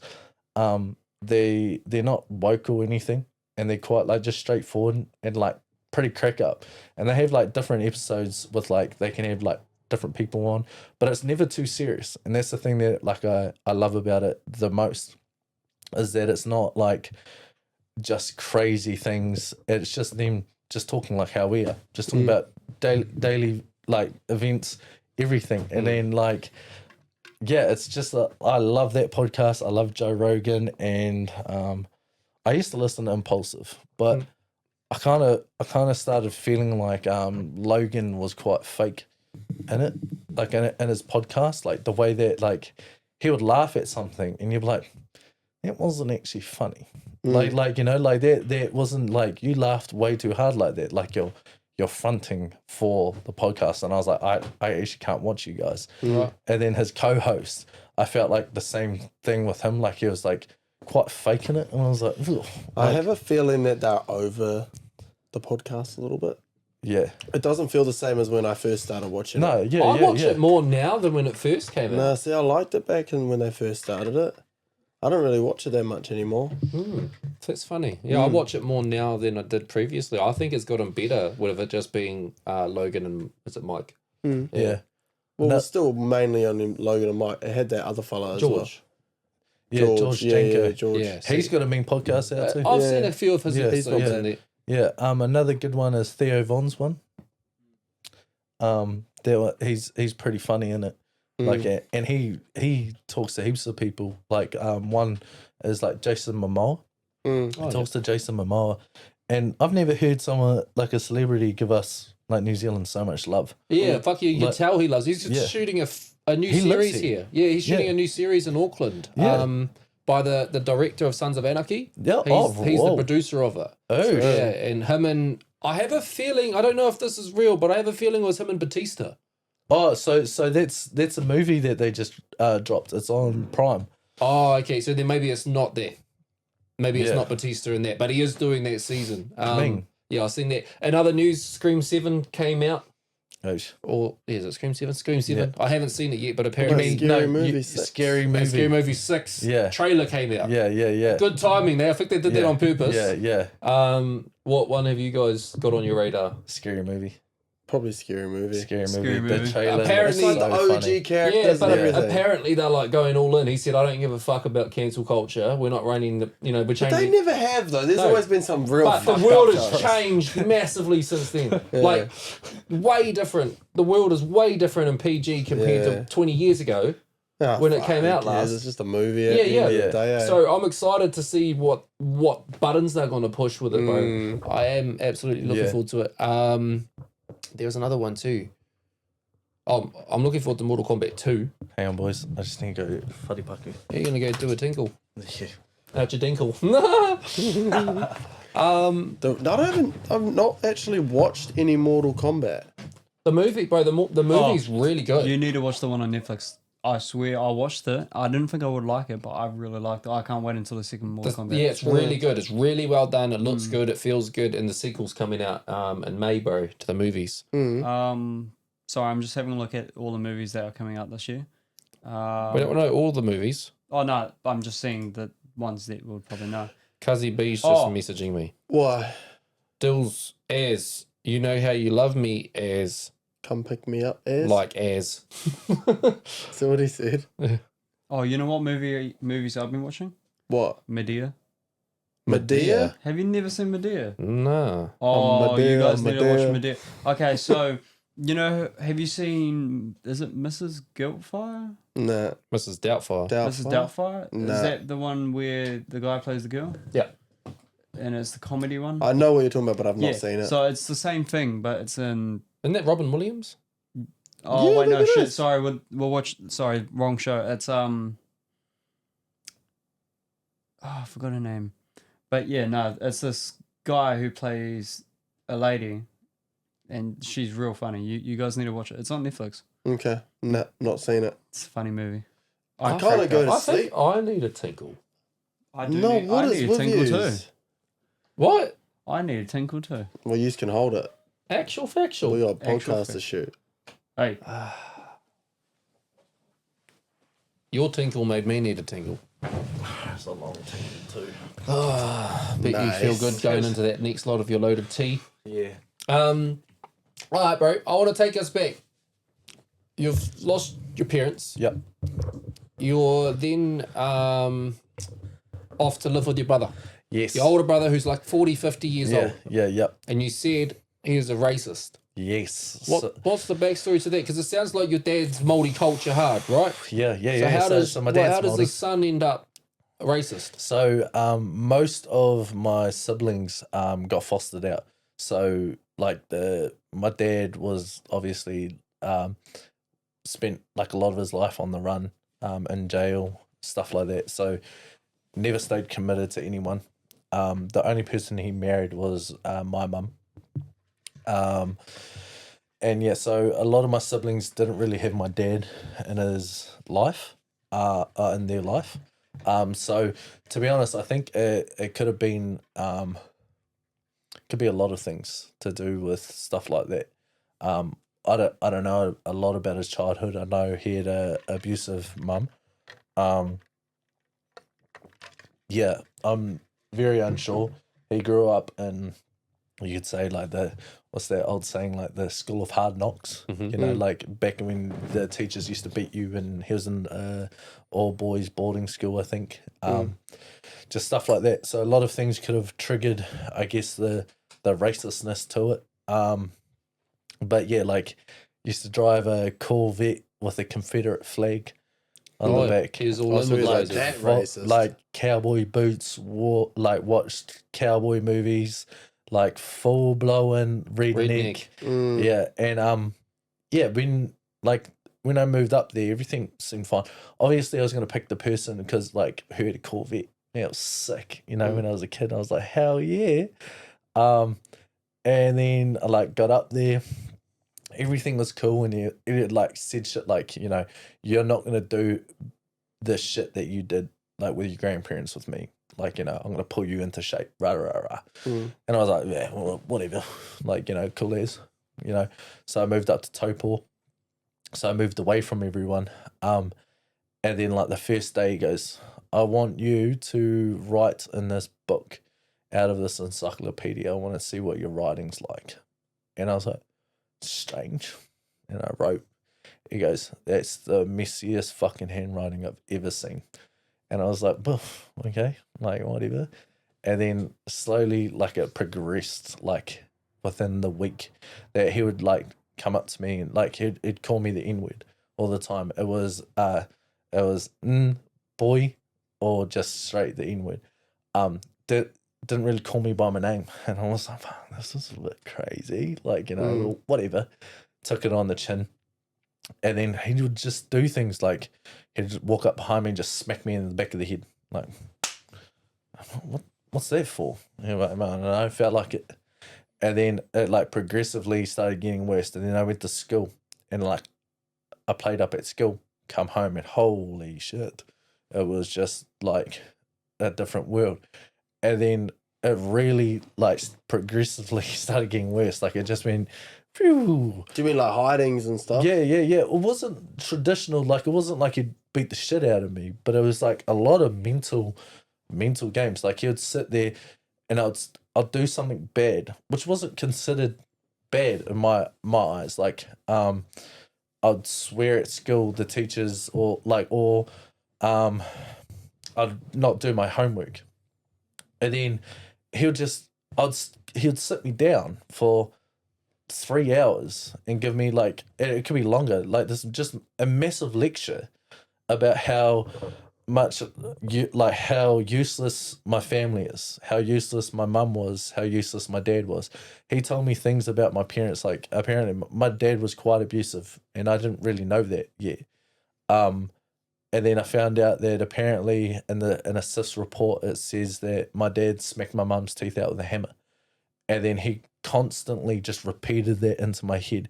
He goes, your fucking father is a piece of, like, he's a dirty, like everything. He goes, your mum was a dirty alcoholic, probably jumped the fence. That's why, blah, blah, you're black, blah, blah, blah. Because all my brothers are white that we know of. All my brothers are white, all my sisters are brown. I'm the only like brownish brother. I'm the tallest, you know, like I look different. So that he just constantly would do these things, and he'd pick a sibling, talk about them for 40 minutes, tell me how useless they are and that they're crackheads and that they're dirty and all they want to do is rip you off and rah, and all this other stuff. And then so I wasn't allowed to watch TV. Every day I had to clean the house, like the normal stuff, which was like, it was kind of cool, like, you know, do the dishes, vacuuming, stuff like that. The crazy stuff was like, it was like a spring clean every 2 weeks. Like I had to wipe down every surface of the house. And then it would just be stages, like days where like if I missed a patch on the ground, like I don't even remember, like it was like at first it was like barely even, like it would just smack me around the head and everything like that. And then it just kind of changed. Like it was just this whole difference. And like, yeah, so I remember one day I forgot that I just missed a bit while vacuuming. And he goes, fuck, and he's lost it about it. And I was like, what the heck? And he grabs me by my ears, I fall over, and he drags me across the ground by my ears and smushes my face into like a bit of crumbs on the ground. He goes, what's that? And I'm so close to the carpet, I can't see what it is. Like I'm smacking my face against the carpet. I can't see it. I go, I don't know. He goes, well, look. And he like smashes my face against it. And I went, I can't look because you're holding me too close. So he picks me up by my ears off the ground. He goes, do you see it now? And I was like crying at this point, going, yes. He goes, well, fuck, go get the vacuum cleaner and clean it. And then there was like, I remember another time he picked me up by my ears because I didn't clean the top of the fridge. Again, at this point, I'm 12. I was going to ask, how old are you at this point? I'm 12. Okay. Things start to ramp up. I get jumped at school by these two kids. They were bullies. Bullied me the whole time, but I was so scared to fight them because of his reactions. I was so scared to. And then so I get jumped by these kids, and just instinct happened, and I spun around and I just, without even looking, punched one of the kids in the nose and broke his nose. Big drama at school. They went, look, you did nothing wrong. They attacked you. It's fine. I get home. I open up the door and I close the door and I turn around and he's there, grown ass man, punches me straight like this, straight in the forehead. I drop to the ground, hard as fuck too. Drop to the ground. He picks me up by my ear, goes into my ear and goes, I don't give a fuck if it's a big black N-word named Boris raping you in the ass. You take it. Don't fight back. What? This is what I mean, bro. So That's odd. What the? weird, eh? That's weird. odd. Why would you just take it? Crazy. Considering stuff. he's a racist, what wouldn't you think you would want to Exactly. fight back? So this now has led me to believe that it wasn't like a racial motive. He just hated me because I got love from Dad. That's what I'm kind of guessing. Is that I had a relationship with Dad from a child. He helped raise me and stuff like that. And I'm guessing that's what it was, because he wasn't loved, because Dad didn't take care of him, stuff like that. And Dad fostered him. That's what I'm kind of guessing. And then we went to Auckland and got his parents-in-law, and we started building a house on the back of his property, like a subdivision almost, but the house is connected. Now this is where things took a turn, because It hadn't already. That sounded like it already. took a turn. no, this is where things really started getting bad. So I had to work on weekends after school, and this is where the rule came in. Depending on how much you work is how much you get fed. So if you don't work that much, you don't get fed that much. So I had to bust my balls every day to get like a proper dinner and stuff like that. Doing what? Just stuff around, so it was like picking up bricks and then laying bricks, digging like not foundations, retaining walls, moving huge rocks from because he had like a hill section from the bottom of the section to the above, digging holes like the size of this room, raking, laying gravel, building gardens, like building ponds, but like really like putting my ass to work, planting, building fences, just stuff like that. Jeez. Like, really putting me to work with all this stuff. And it was like a constant. Like I'd get home, get changed, get straight to work till about 7 o'clock dinner time, go back out to work, or clean the house, then do my homework. And then what he would do is, so like, let's say if I had maths, and let's say it was a equation of like 10 plus 8 times 3. If I got it wrong, he has to knock me on the head, like with his knuckles like this. Well, I was a bit of a dumbass. So that didn't really always work getting a out. knock on the So head. always, every single night, started knocking me on the head, like to the point that it was like so sensitive. Like I would touch it and be like, fuck, ow. And then like the back of my head, I'd be doing my homework and he'll just walk up as I'm doing my homework, smack me in the back of the head for no reason. So it was like mental warfare, constantly mental warfare, constantly telling me how useless I am, constantly telling me how useless my family are. I ended up hating my dad. Like, even though like he had passed away, I hated him. I was happy that he passed away because of him, because I lost all the love for Dad for what he did, what he made me to be, like everything like that. Like he really started to like manipulate and change everything about me. Yeah. He said that I walked like a homo. So I had to start walking, like I started walking with my feet out, like cocked out, because that's how cowboys walk. He got me cowboy boots to walk like a cowboy. Is that racist that he named his son Jesse James after the racist cowboy? Is that racist he celebrated the mosque shooting? Yuck. Yeah, like No full shit. blowing. Yeah. Funny part. We had a Mongrel Mob cousin that lived in Taupo. That the pad was at his house. Go visit him all the time. He's best friends with him. So this is what I mean. Just selective. It's selective as But It- why is the bro best friends with him is the question. well, because he doesn't know. He Oh. doesn't know that. It's not like he's saying it to his face. Not being It's not like he's saying outspoken. these racist He's like things. a private racist. Yeah, behind the scenes racist. It's crazy work. And But a Confederate flag on his car. no, he'll take it off. Was He'll it like take a off. magnet? Eh? Was it like a No, magnet? or no. something? So in the back of the Corvette, there's a big window, and it's usually where you would put the roof of the of the Corvette because it was like a you could pop the roof off. Convertible. Yeah. So that's where you'd like tuck it in. So when the roof wasn't there, he would have the Confederate flag there, so everyone that looked in could see it. And he would put his crossbow on top of it, so it's like everyone knew his business or whatever. Like, and he's just that type of guy. Like, all my siblings agree. Like, he's a cock. Have you had interactions with him as an adult? No, Have you confronted him or messaged him? I messaged him. I messaged him when I was like 22, and I was like, I've just got questions. Like, I got questions. Why did you do the things that you did?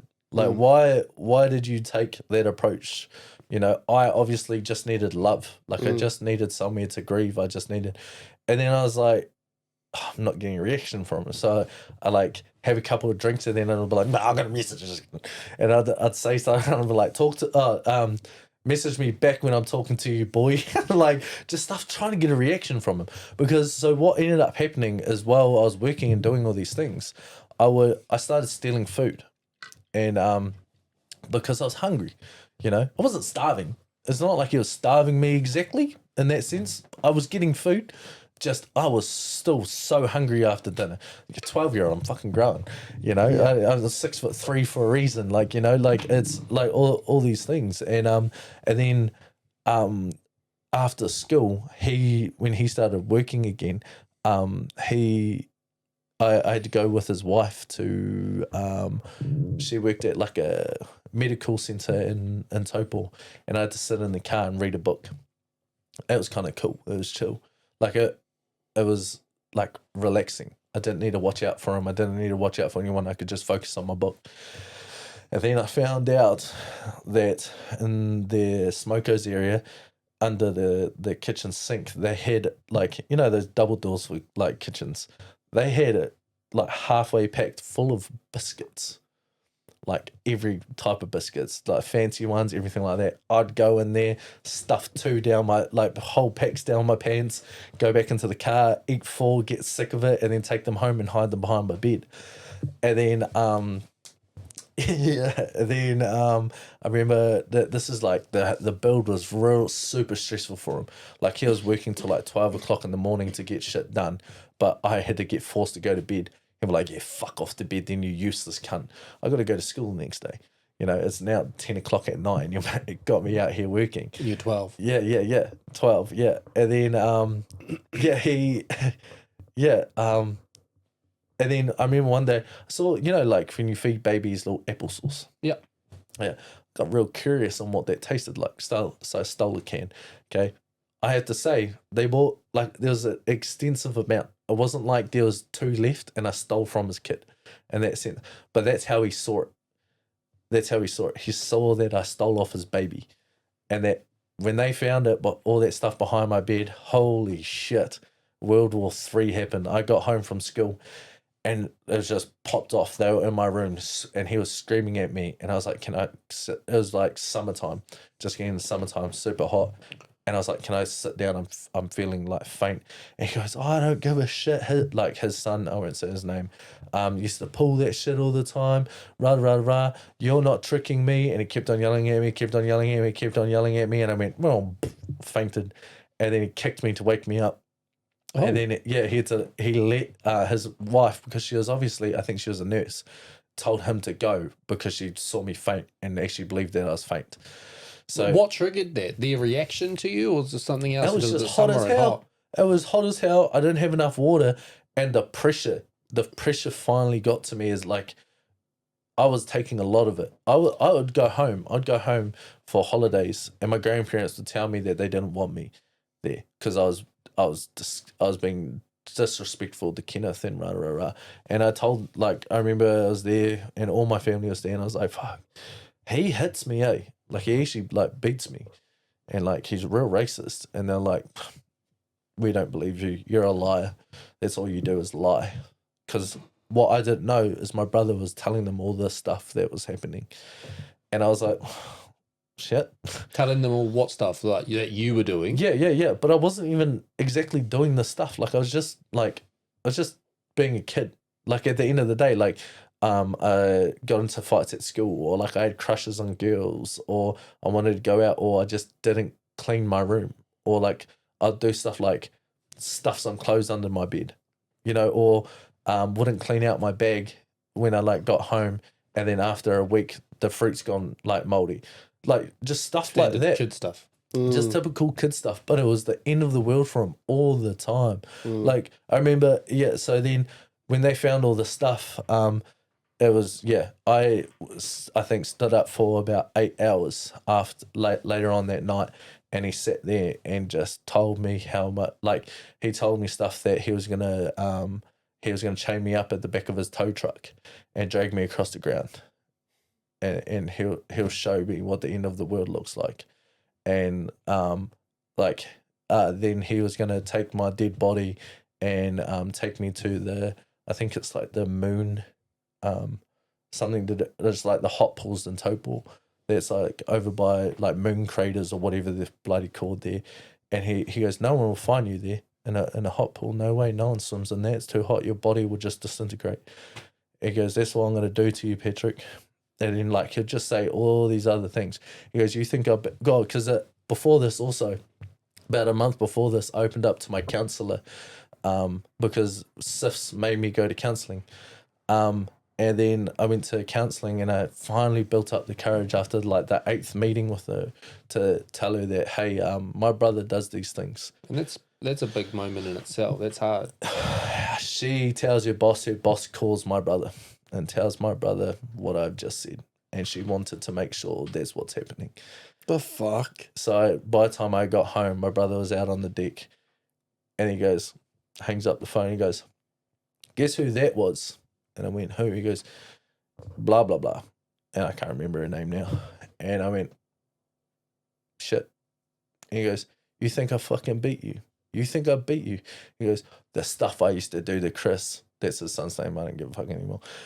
Just a minute ago. Yeah. And then he goes, you should have seen the stuff that I used to do to him. I used to physically beat him every single day. And you think you get beaten? I'll show you a beating. Proceeded not to beat me, luckily. But like just the stuff that he would do, like he would smack me in the back of the head, I'd say about 10 to 15 times a day. Like on that's on a school day. On a weekend, completely, that's a whole different kettle of fish. I think I watched TV 5 times throughout the year that I was living with him. At the end of this, so we were so I had to stand there for 8 hours as he gave me a lecture, non-stop talking. I literally started to fall asleep while standing up. Like it was like 2 a.m. And I remember he splashed his cranberry juice in my face. I tipped his glass out. He goes, wake the fuck up. Did I tell you to go to sleep? And I was like, oh, holy shit. And he goes, fucking clean it up. And then while I'm standing there, he's standing right above me going, are you scared? Are you scared of what I could do to you right now? Like, just really like, and I was shitting my pants. Was he a big bloke? Nah. Was he on drugs? Nah. I don't think He's so. just a dickhead. Yeah. I think he's literally he's just never spoken about what's happened in his life. Maybe he got bullied as a kid. I think he just wanted to be a bully. To be honest, I've had lots of thoughts. I think he might have had some type of I think maybe sexual abuse, because that can be a reaction, or like really physical fucked up abuse to him, because hurt people. Mm-hmm. Facts. That's it's a common thing for people to sons can see their mums beat their mum, and then they get angry about it, but they end up doing it to their wives. The sons end up doing it to their wives or their kids. It's a very common thing that happens. I think that could have happened. I think it could have been his upbringing. Maybe he saw some shit, whatever it is. Because you can't hate someone that's related to you that much. Surely not. For what reason? What was the catalyst? How did you end up out of that household? Oh, so I go down to my grandparents. Okay, still one of the happiest days of my life. Okay, my brother, he buys me the ice cream truck, comes down Tera Road in Levin, and my brother goes, I'll go get your ice cream, mate. I was like, get me, let's go. Run across the road. This is your other brother. Yeah. And he buys me an ice cream, and we come back across. This is just for Christmas, so I'm there for the Christmas holidays. And I'm so happy about this ice cream. Go get inside, and my nan and grandpa go, Patrick, we need you in the kitchen. Sit down. I go, fuck, what the hell's going on? Sit down, and my nan just starts crying, and she goes, Kenneth just called. He doesn't want you anymore. And I was just like, sick. What are you crying for? Yeah. And then they went, don't you laugh about this, or don't you smile about this. We're so disappointed in you. We can't believe you've done this again. We can't believe you've done this again. You've made more people not want to have you. And I was just like, whoa. And then they went, look, we can't have you. We're going to send you to a boarding school. And then luckily, I had family friends that took me. But by that time, so when I moved into their place, I was 13. By that stage, I've just had 3 years, the craziest 3 years of my life. I've really, like, at this point, I'm not thinking. I'm doing. Mm-hmm. Everything's flowing. Mm-hmm. I've 3 years of grief now to deal with. So I do things. They had a little bar. They had like a social like club. They would come. They were bikers and stuff like that, and people would like buy beers off them. They just had a drawer full of cash, so I was swiping that. I'd take $20, like nothing crazy. Like I'd take like $10, go down to the shop, buy pies for lunch, stuff like that. I'd do it like every second day. Take a $2 or $4 coin for a drink every day, like type thing, like stuff like that. And then everything was kind of cool with them. I got kicked out of school a lot. I went to Pehu for my first year. And acted up a lot, fought a lot, but they were quite caring. Alcoholics, but they were loving. They were really loving. And then I stuffed up at school and gave a girl. There's a girl that I had a crush on, and she was popping pills because it helps with her depression and stop the voices. My dumb ass was like, I got pills. I got heaps of pills. The person I live with, like, takes pills all the time because he's in pain all the time. Like, surely that will help. I had pills that I had for ear infections that I was just going to give her.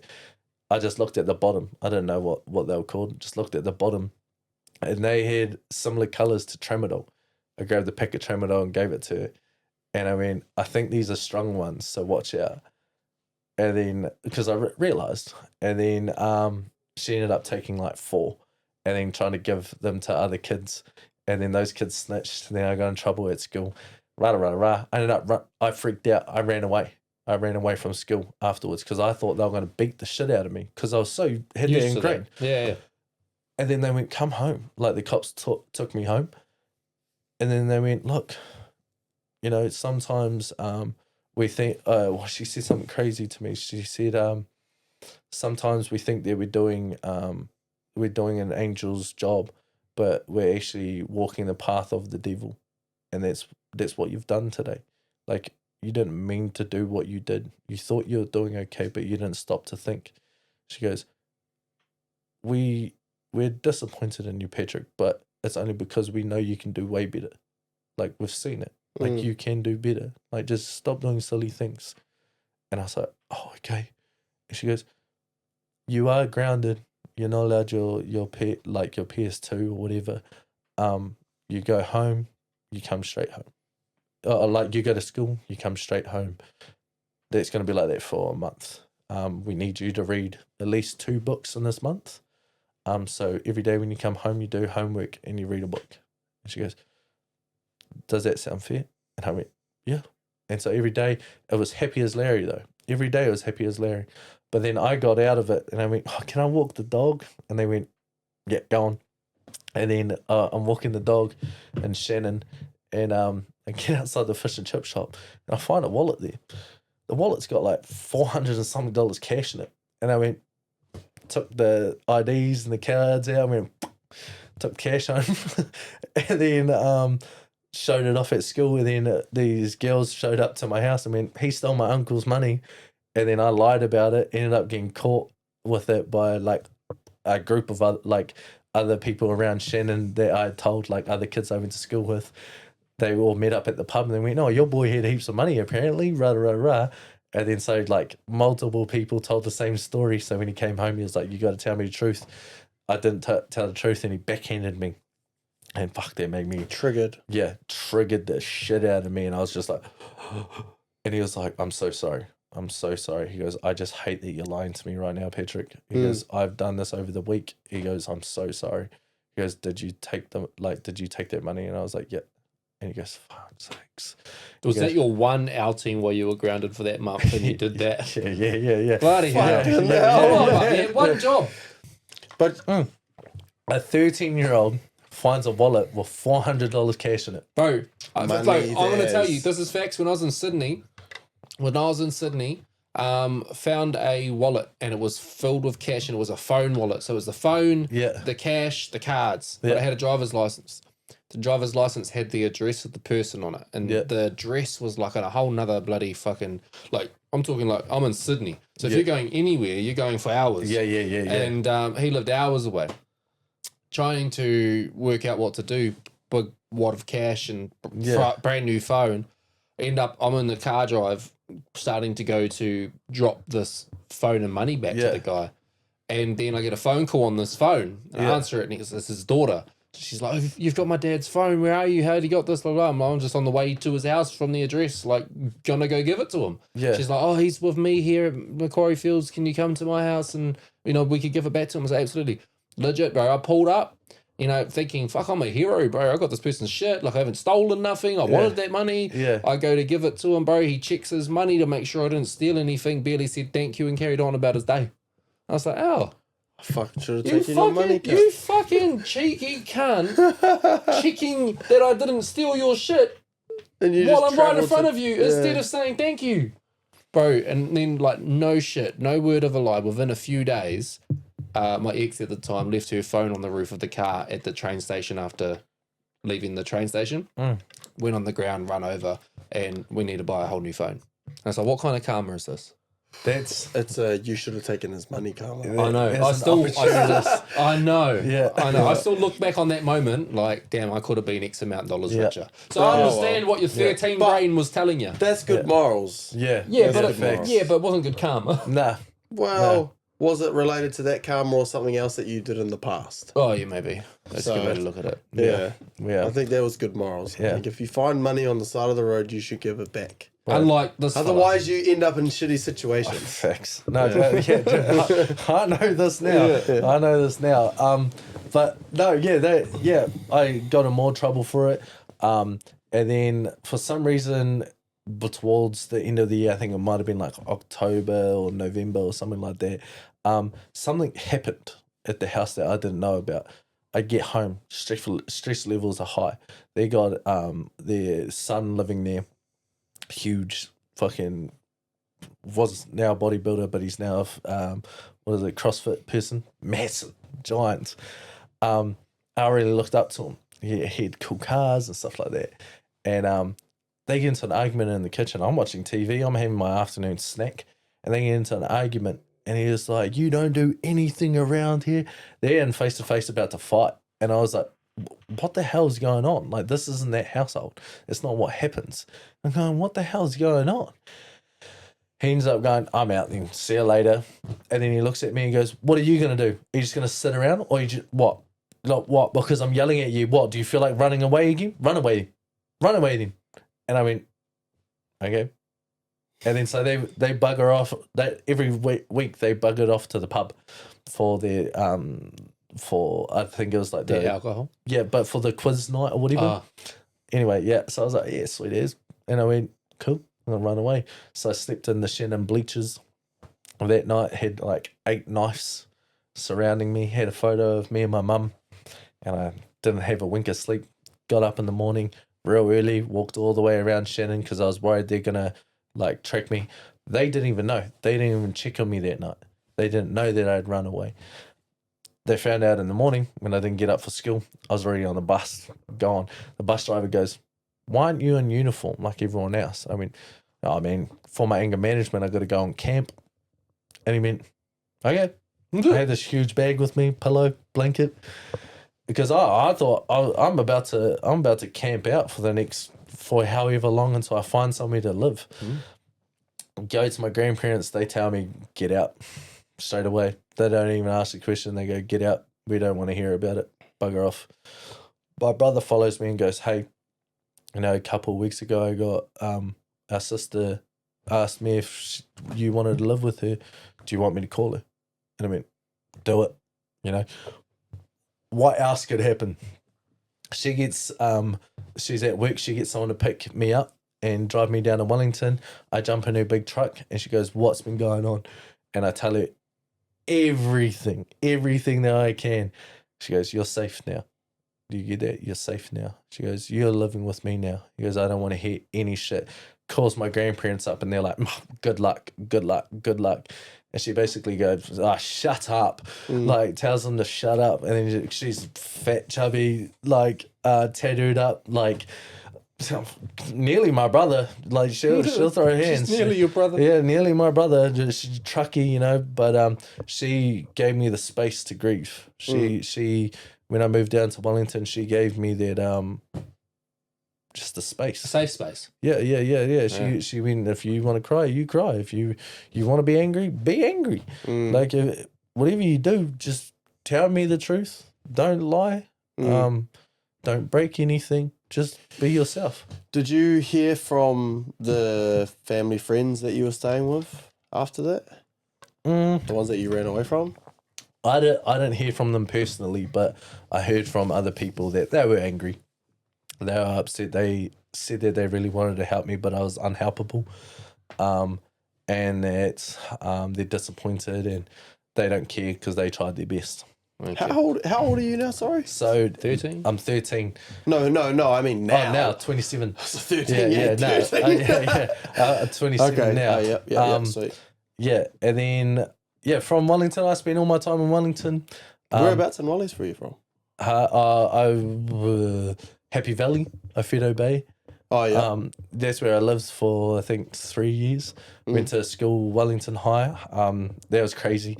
That was my first introduction into woke culture. Yeah, I didn't vibe with it. Obviously, I came from Levin. So, like, you call everyone a homo. You call it, that's gay. Or, like, everything like that. And then you go, not allowed to say that stuff. You're... It's starting to spread, though. Yeah. It's not just in Wellington. No. Yeah. Now, I then left Wellington and went back to Levin, met up with all my mates, and they were like, oh, you're homo. I was going, can't say that. And they're like, what do you mean? You gay or something? Like, you're like, they'd really like dig in on me about it. And that made me feel relaxed all of a sudden because like in Wellington, I was stressed about the words that came out of my mouth. But then with the boys back in Levin, like I didn't need to worry about that anymore. Like, I knew them calling me a homo, it's not actually what they're meaning. My bro would say the same thing. If some stranger said that to me, though, I'd be like, oh, don't fucking say that to me. Yeah. But like, it's stuff like that. Like I wouldn't, if I saw a gay person walking down the road, I wouldn't call them a homo to their face. No. Like if they're just being normal, going about their day, I don't care. I don't care about anything about that. But if they're making a scene, or if they're like at my school, there's a lot of attention seeking. Like and I really just had a trigger for that. Like I would speak out. I was so outspoken at college that I had feminists that used to come after me. To be fair, I just I'd fuck with them a lot. But like, I really was outspoken and didn't agree with a lot of the stuff that they were saying. I would have to stop talking because someone else has their feelings hurt. And I'd be like, why do you have your feelings hurt? And they'll be like, because there's something you're saying that's triggering me. It's triggering my anxiety. And I'll be like, what's anxiety?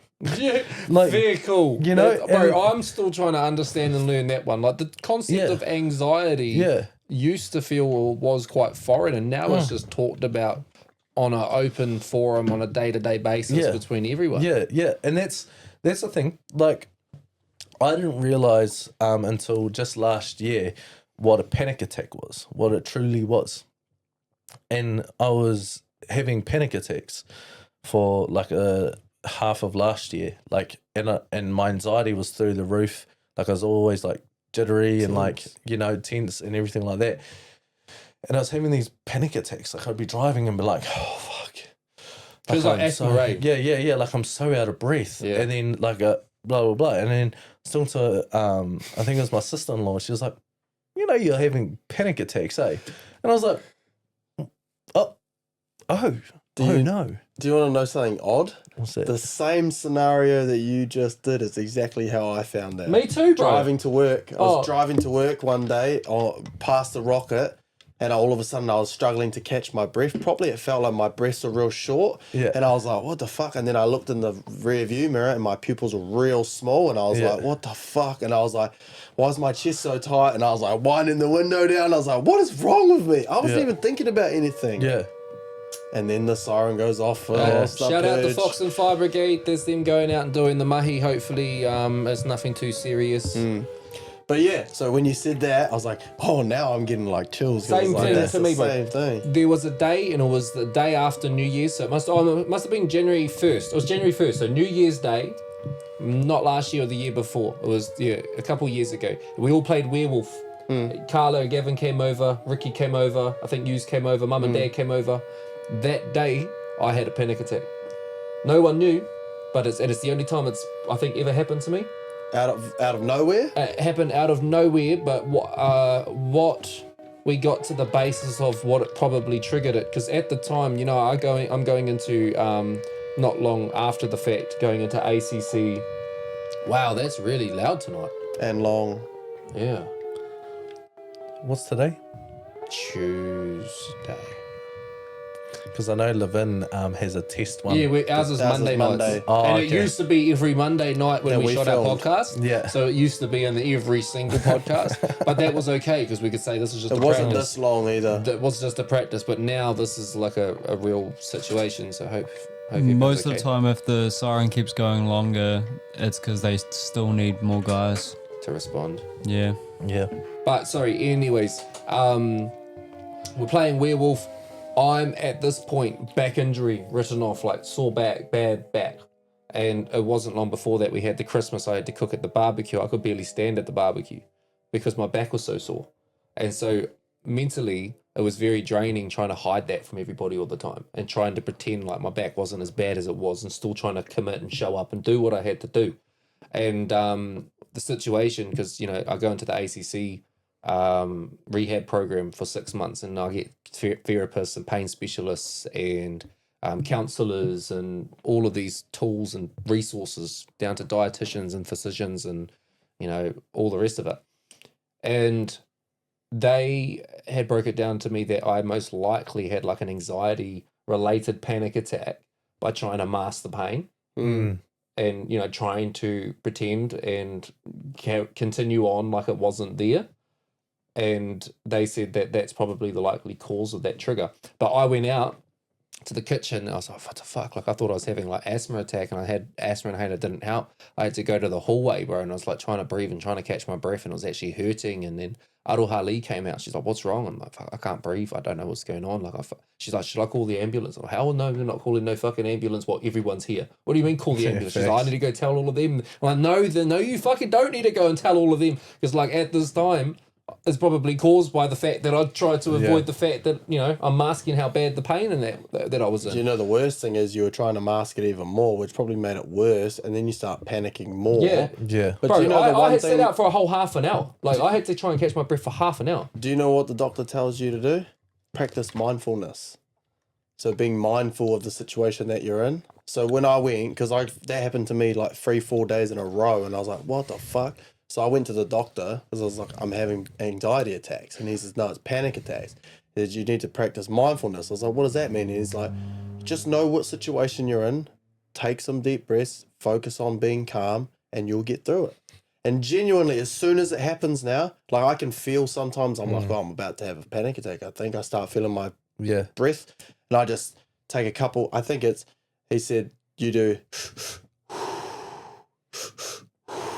and then naturally it'll just go away. That's not factual. It Because is. no, I caught my breath. It was like my lungs were fucked or something. Well, maybe it was when you were having pneumonia. No, it wasn't that. But I've had pneumonia, but it was from the period after the fact. So I'm trying to I can breathe again now. I can breathe, but my back was so sore, bro. Like it was in so much pain that the next day was the January 2nd market. I could barely get in the car, get out of the car and shit to get down there. Still in pain from like my lungs recovering from trying to catch my breath or some shit. But I think that's probably different to just No, I think mental health, it's probably with the back though. that's what I mean. Because you probably you rely on your back for a lot of things. You're just like 100%. your core, everything like that. So when you go, you're putting pressure on your back. So it's just and you couldn't do re-triggering that. You couldn't go. So that was difficult for you. And then so that's probably what caused the actual pain of it all. Another thing that you need you do when you have anxiety attacks, this is some of the stuff that I use ChatGPT for. It's I've used it a lot to just to write exactly how I'm a bunch of stuff how I'm feeling, everything like that, just to understand what's going on. Up here, because I've spent most of my life not understanding it. So something to do with anxiety attacks and panic attacks, when stuff's like that's doing, is a lot of it is grounding. So situational awareness, and one thing that helps me is I go, okay, how does the couch feel? I can feel the creases in the couch, and you go, plant your foot. Sometimes if you can get your shoes off, and you plant your feet, and it's crazy to notice that you go okay, all the bottoms of my shoe is touching the ground. And then a thing that I repeat is I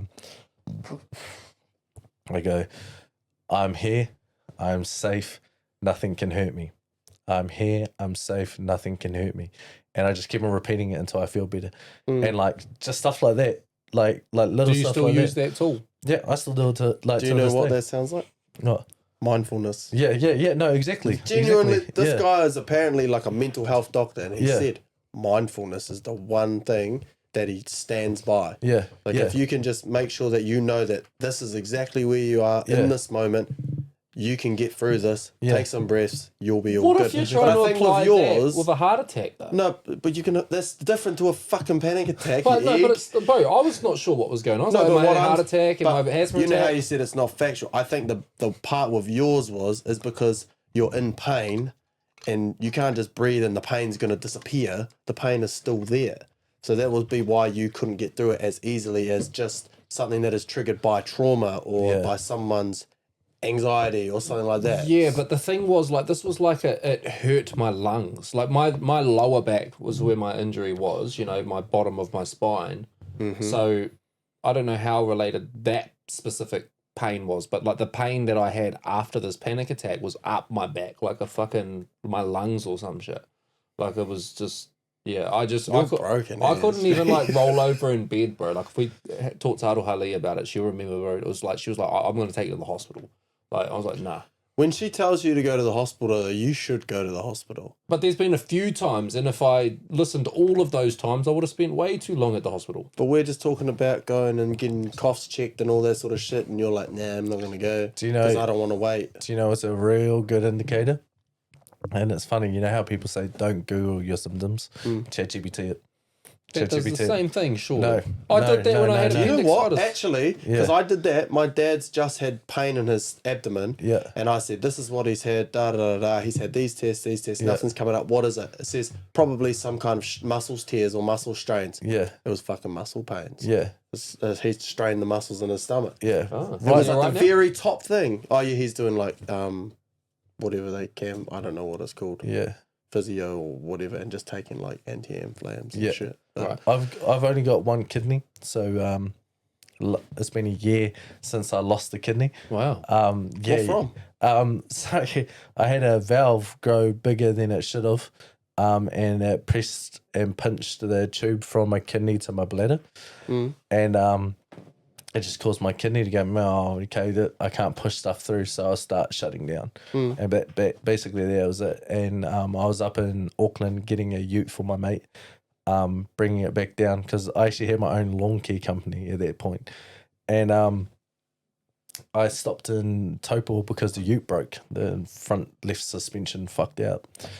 And he went, stay in a hotel because my insurance will reimburse you. So I stayed in the nicest hotel I could, like I had savings. So like for that night, I was willing to pay $3,000 at a place. And then my ex was like, why not this place? Like it has a spa pool right in front of the window to the lake. And I was like, done. And I was like, love that idea. Next day, I woke up and like all throughout when I had my business, I was like having lower back problems. And I thought it's because like I kept on like picking up my lawnmower to either put in my van or like just something to do with like throwing around the lawnmower or the weed eater or something. So I just pushed through it. I just kept on pushing through it. Turns out that it was just my kidney being low functioning. And then later on that night of the second night, I stayed in the hotel room again and I woke up at 1 a.m. Felt like my back was broken. Like I broke my back in my sleep. Turns out I had a kidney stone in my right kidney, and then in my left kidney that was a low function that didn't have any function. So I call ambulance, So all this stuff. Both of them were buggered at that time. Yeah. So my body went, oh shit, you've got like nothing's working. Oh no, like co-read. So yeah, proceeded November. I think it was the 8th. I got my left kidney removed. So now while I was working, I've been struggling to stay hydrated, and when I got blood tests, and they said, oh, the only thing that stands out is that your kidney's like kind of low functioning, and I was like, do you not think that's like important? She was like, well, yeah. I mean, does it say that on your fucking computer screen that I've only got one kidney?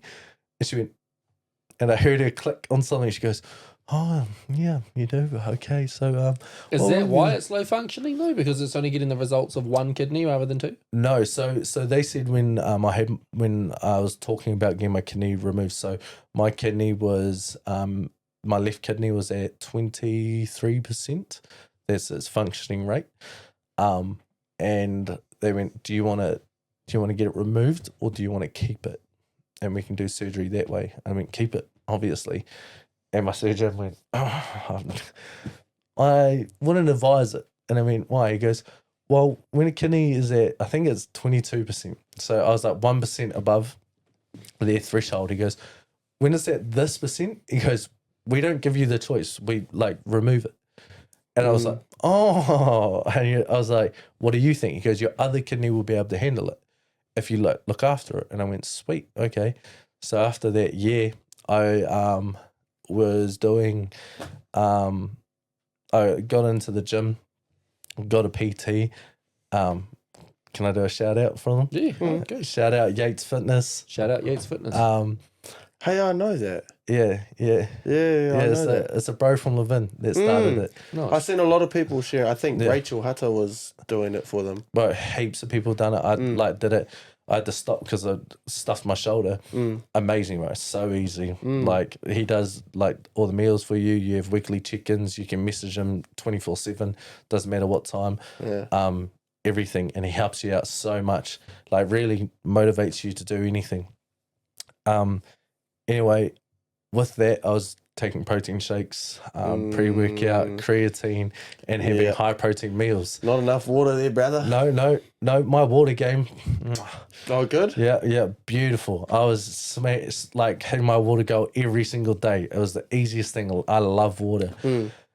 What I've just found out last week is protein shakes, creatine, high protein meals, and pre-workout are all kidney stresses.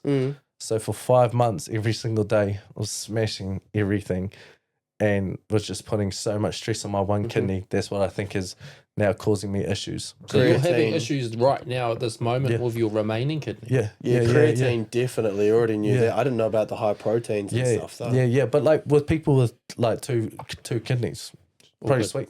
Putting all good. I stopped taking it though. Yeah. Creatine's really good for you for the sense of like brain functioning. Like, there's a huge list. But yeah, taking all of that stuff at once with one kidney, I think is just doing like it's done a bit of a number on me. Do you drink alcohol? Nah. So I stopped 3 months ago. Just fully like I went out and made a bit of a fool out of myself with my As we all do. with my new missus, and she went, "Oh, that's real." Basically, was like, "That's real ugly," and Don't do it. I went, "You know what? You're right." And Shout out the new missus. yeah, and I said, I said, yeah, I was like, "Well, I'm probably never gonna drink again anyway." And she was like, "Is that going to be easy for you?" And I went, "Yep." Sounds like you had to. You have one kidney, and Well, it's not doing well. I think you need to look after yourself. I feel like it's kind of like God's plan. Plus, every time I went out, I had this guilt, like because I've like just recently found God. Like it's not like I'm exactly hard out. It's not like I go to church. It's not like I haven't read the whole Bible. I don't fully understand it, but I pray. Well, I was praying every day. Recently, for some reason, I've felt off, not exactly with God or my faith in Him. Like I'm still, like I talk about Him a lot, everything like that. I talk about my religion a lot, everything like that. But I just kind of feel weird about it. Like I feel weird. Has someone said something to you that might have made you feel that way? Hell no, that shit don't affect me. Like people don't affect me in that way, of that sense. It's a personal thing. Obviously, I think in my there's something in my heart, maybe in my soul, that I need to make peace with and talk to God about it. But right now, like I prayed on my way here, and like it's the first time I prayed in like I don't know a week or two, properly. And like I mean, you know, I've got to start doing this more. Like, I'm not religious, but is it okay to ask what you prayed about? I just prayed about like me being safe on this journey. Prayed about like this podcast going well and that everything flowed right. Hope that it led for all of us to have better, bigger opportunities in life. Thanked for the shoes on my feet, the clothes on my back, the car that drove me here, the roof over my head. I prayed that my girlfriend stayed safe at home while I'm away, and that everything's okay at home since I'm not going to be there. I apologized for not keeping up with my prayers. I apologized for maybe some sins that I've done. Just said that. I also told him that like, you know, I'm feeling a little lost with work while being off ACC. Like this is the second time I've injured myself. I don't feel like I'm growing. Like I want to do something else, but I just don't know what. Like usually I'm a guy that's really knows each path of what I want to do, and this is the first time in life that I've gone, shit. Like I don't have I want to either do a business or like something like that. And usually like I'm like, I'll think of a business and be like, does that work out? And I'll be like, no, I don't feel too good about that. Do more research on it and go, yes or no. Right now I have nothing pulling me, if that makes sense. I have no guidance. Like I feel like there is something coming. Like I just don't know when, where, or what. What happened with the lawn care business? Oh, so with my kidney. So I had done it for a year. I had a bit of drama where I went to buy a company, like another existing company. They were trying to move. I didn't. The vibe wasn't vibing with them. I ended up like low key fucking them over in the sense of like I didn't do lawns for 2 days because it was just there was no contract. There was heaps of drama behind it, and they were kind of fucking me. So and they were telling me to like mow lawns when like these people's lawns didn't need to be mowed. Like they didn't need to be mowed. They'd grown like this much since the last time I mowed them, and I mean I'm not going to mow these lawns. Caught up to them and they went because I was only like contracting to them, and I mean I'm not going to do it. This is my name on my vehicle. Like you know, it's not your name. This is my company. I was like, I will not do it. They picked the stuff. Then I heard some shit, and then I didn't mow lawns for 2 days because because of my kidney and because of the rain. And then got to the Friday and I sat in fielding like for, I think it was like 6 hours just thinking. And my missus called me and she went, you haven't moved. And I went, yeah. And she was like, what's going on? And I was like, phew. And I just kind of let everything go into her. And she goes, how old are you? And I went, no, 25. She went, so you're a man? And I went, yeah. And she goes, what's your name? I went, Patrick. And she goes, whose company do you run? I went, mine. She goes, so whose company's on the side of that van? And I went, oh, well, it's my company. And she went, and you're a man? And I went, yep. And she goes, act like it. Leave them.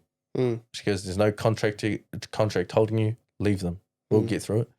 And then so I went, okay. Texted her and went, you guys basically get fucked. Rah, rah, rah.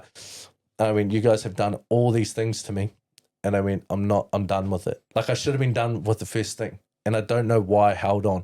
I think I was still stuck in the mindset of working for someone. Yep. In that sense. I didn't own myself in that sense. I didn't have the confidence. I was still like a little bit scared. Anyway, so I left them and then my business started really ramping up and then I had the kidney situation. And I went, oh shit. And then I tried to work through it. And then I went, how long is this recovery? And they went, look, it can be 6 weeks, it can be 2 months. And they went, but you can't like rush it because if you tear your insides, you're fucked. Like, it's going to be heaps of trouble. And I went, and I kind of like thought about it. I went, can I get someone else to do my business for this? And I went, who can I trust? And I went, I could probably trust these people, but they've got careers. I can't expect them to do this. I mean, I have enough clients that it will take 2 days, like a week, or 3 days a week, 1 week. And I went, because I combined all of mine into like 3 days a week. So I'll do like nearly like 10 to 15 a day, just to smash it out because then I could like adjust it with the rain, with palmy weather. And I went, no one can do that. I mean, no one's going to have my passion or anything like that. I mean, I'm just going to have to close this.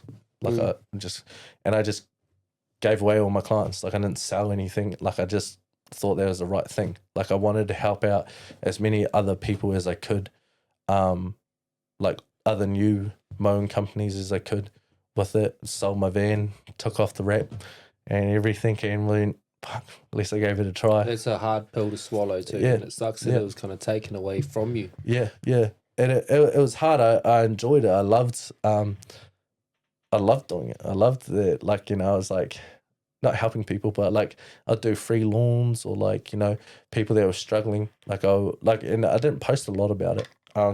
It sounds like Angus. My bro does the same thing. I was watching the podcast last night. Yeah. With Angus. Yeah. I fell asleep to it. Oh, that's cute. Yeah. Listening to your guys' voices in my ears. Soothing. Yeah, and then.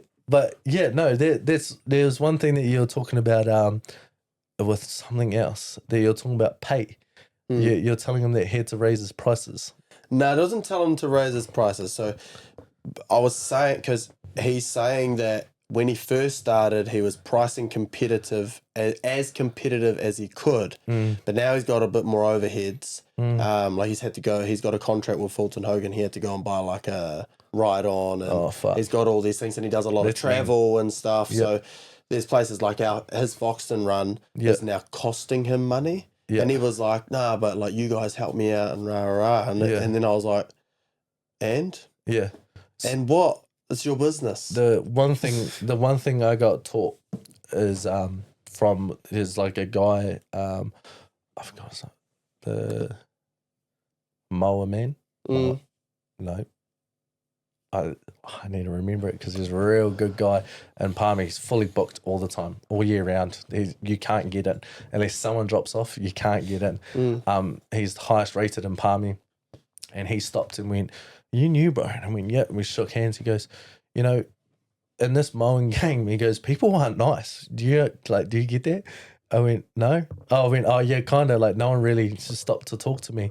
He goes, I still don't talk to a lot of people. He goes, I'll run into like someone every now and then and talk to them. He goes, but a lot of people don't like each other in this, like, especially in Palmy. And he went, you've got to set rules in the sense of like my minimum was $40. I don't care how small the lawn is. He has a minimum too, I think. Yeah. I mean- And then I moved on to a new thing of like a subscription fee. So $25 a week for a fortnightly mow. And that was like, that's what the bro does. And then you do it so you get 2 weeks off in winter, 2 weeks off in summer, but that covers everything. So 25 weeks covers everything. So that covers hedges, weeds, like weed spraying, anything like to do with the lawn. That's a pretty good deal then. You know, and like a little bit of like little something, because most of the time you do something once with someone, they don't really want like much more, but you set a limit so they can't like abuse it, and then they don't stop paying all year round. So that's what the subscription's for. Even during those 2 weeks off, they pay, and then you write the contract. A lot of people agreed with it. I was getting people all the time. They were like, "Yep, that sounds awesome." Yeah, well, that's cool. Thinking it sounds pretty good, to be honest. Yeah. $25. Yeah, a week. So it's $50 a fortnight. So that's the thing, is I found out in Levin, it's very expensive in Levin. Very expensive to get your lawns mowed. Mm. And I was like, I would go down there and like just offer the same prices that I'm doing now, maybe a little bit more. And like it's a closer vicinity than what it is in Palmy. Like I don't need to do traffic, anything like that. But like traffic, the prices in Palmy are quite low. It's because there's a lot of competition though. Probably a lot of different people do it. Yeah, but that's the thing, is as soon as I raised my prices, people started sticking. It was when my prices were low, I was getting ripped off all the time. Like people just wouldn't pay. They'd leave. Wrong clientele. Yeah, stuff like that. And then you raise the prices a little bit, and they start accepting. And you go, holy shit. I have to ask, bro. I'm gonna just put this out there too. We do need to wrap up soon because I need to piss so bad. Yeah. But you lost a friend, a close friend of Yes. yours that you Yeah, built yeah. a relationship Yep. with. It must be hard to build relationships. You're going here, there, and everywhere as a young kid. Yeah. You're getting kind of no safe space, no grievance. Yeah. You're having bad times at school, bullies and fights. Yeah. You create a friendship with somebody, and at the age of 20, they take their life. Yep. Was there any signs for you? Like, how do you reflect on that? Oh, right. All the signs in the world. What I didn't realize is that all of us were like it. You know, it was quite hard to see when you're blinded by it too, in that sense. But he tried, when he was down south, he tried to commit suicide.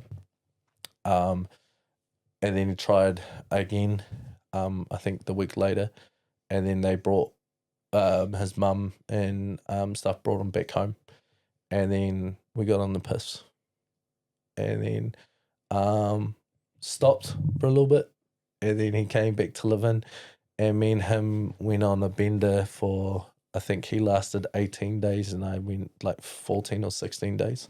I was just getting pissed every single day.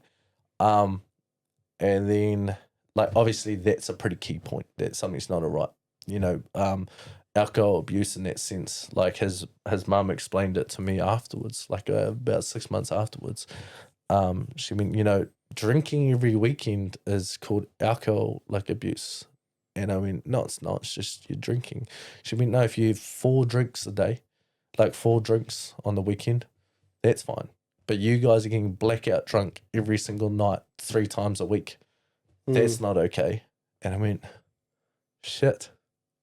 And then during that time, that's what our goal was to get blackout drunk every single day. Wake up feeling like shit, keep on going. Anyway, that was like over Christmas period, New Year's period. And then I stopped. 4 days later, he stopped. And then he ended up going back home to Lake Ferry. And then he was down there for like a month. Just isolation down there a little bit. But he was with family and... The Wairarapa, Lake Ferry. Yeah. Oh, yeah. There's not much out there. No, yeah. But there was home for him. There was his peace. And then one weekend, like there's heaps of other stuff that he went through. Like he had quite a similar life to me. Like he lost a dad and then lost a stepdad. Bunch of other stuff. And yeah, he was like the one person in my life that like excuse me, clicked with. Like, you know, that like fully I could say anything I wanted to him. about anything, and he'd be like, I get that. Like, you know, we really had the same wavelengths, but he was like that with a lot of people. But like, there was my brother, there was my everything. And he, one weekend he invited a select amount it was 3 girls and me. Oh, was it? Yeah. There was 3 girls, me and the bro, like me, the bro Lyric, and then his older brother was already there, and then it was 3 girls, and then we just got on the piss on this little flat and done some MD, and we had a mean night. Everything was mean, and then we went home that weekend. Everything was cool that week. Everything was sweet. I think I messaged him about something, and I felt guilty for it. I remember, like, because it was the way that he messaged, that it was meant to be like a joke. And then, I get a call one, I think it might have been like a Friday or Saturday or something. I can't exactly remember, because a lot of that time I was smoking weed every day. So, like, a lot of that time is kind of a bit blurry as well. And I get a call from his brother saying, and he was crying. I was like, what's wrong, Zave? What's wrong? He goes, Taylor's killed himself. And I went, what? And he went, Taylor's killed himself, Patrick. He's done it. He's done it. And I was like, how? He goes, he hung himself. And I was like, oh, shit. Obviously, I can take a lot of like discreet, like, because I lost people so like every year, nearly after my parents, like a granddad, cousin, everything like that. Like, I was losing people a lot. So like, I was really used to hearing this type of news, but that one shook me to my core. And I went, is it alright if I tell my like ex? We went together at the time. She was just a friend, and he went, yeah, all good.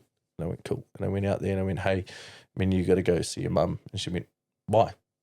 And I went, we're just got to go see your mum. And she was like, why? Like, what's wrong? And I went, come on, like, we're just got to go home. We're going to go see your mum.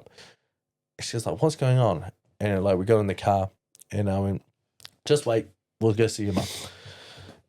And I see my other bro. So we've all got our tattoos. So the only reason why I haven't gotten rid of this tattoo is because Taylor had it. And that's the T there.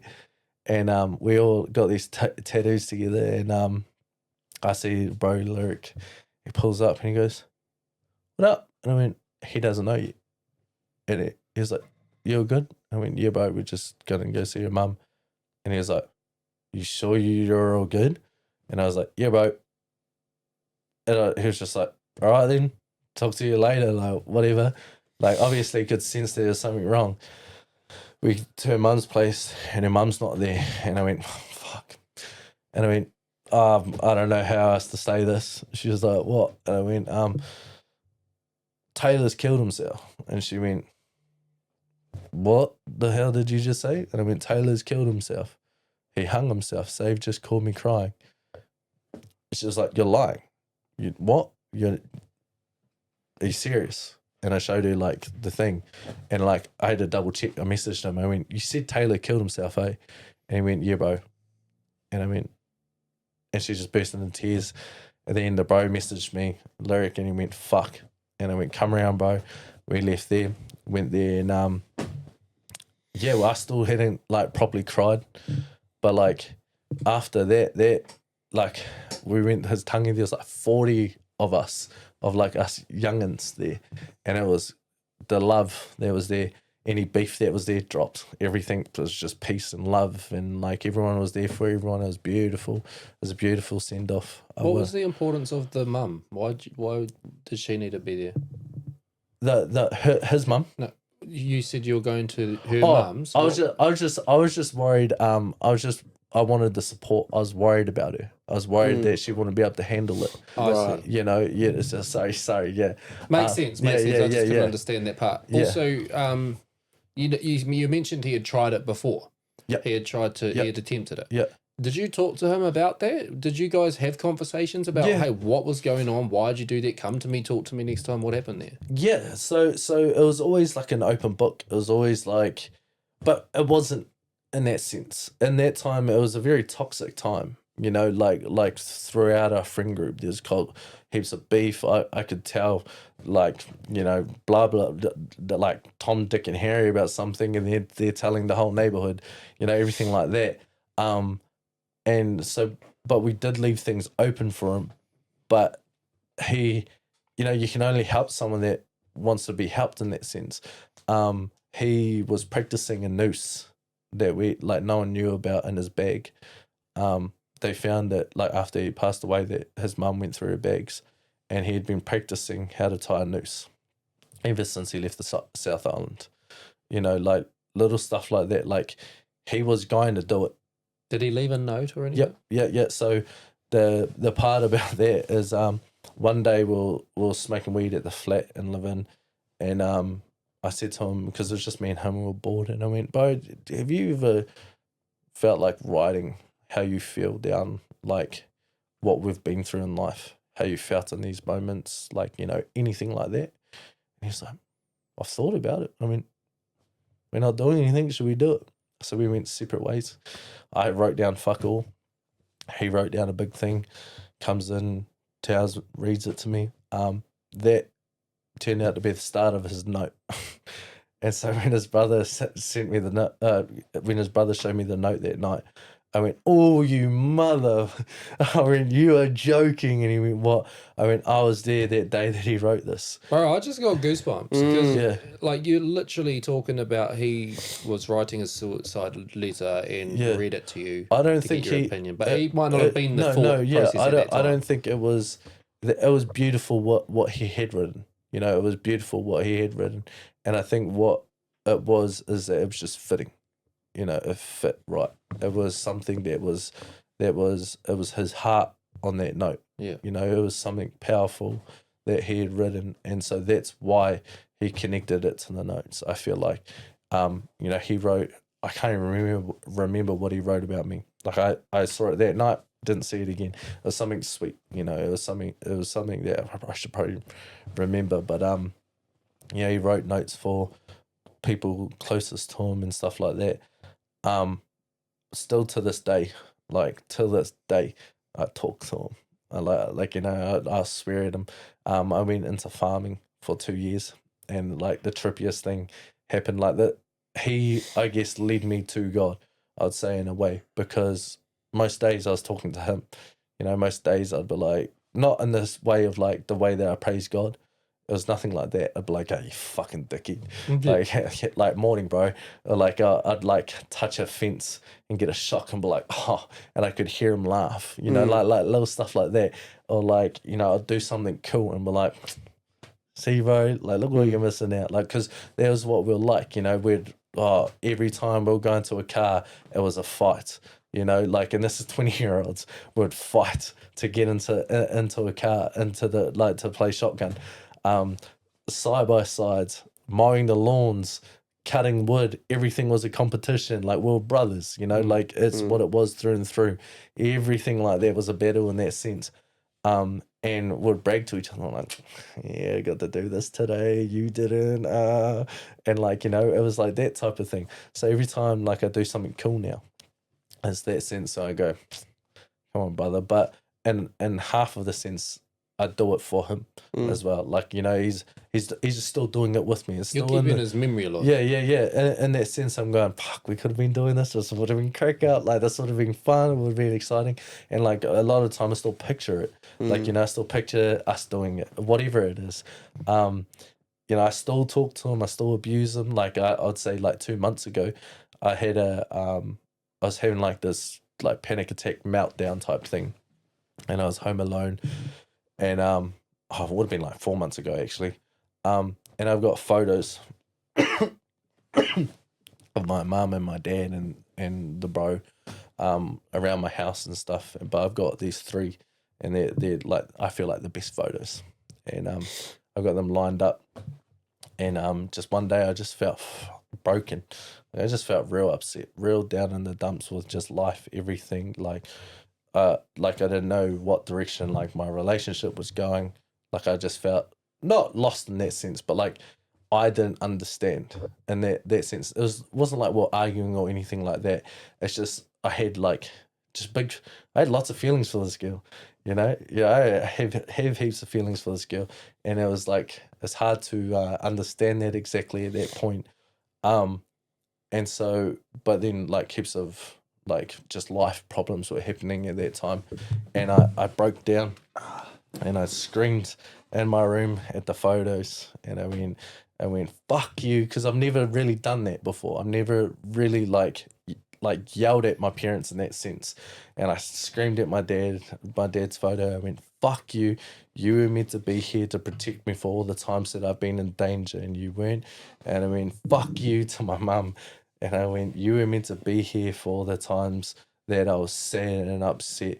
And I went, looked at Taylor's photo and went, fuck you, you were meant to be there for all the times that like I needed a bro, like I needed like someone to, like I need my mum to cuddle me and hug me, because that's what the little boy needs, you know, little boy that lost my mum, because I still have that in me.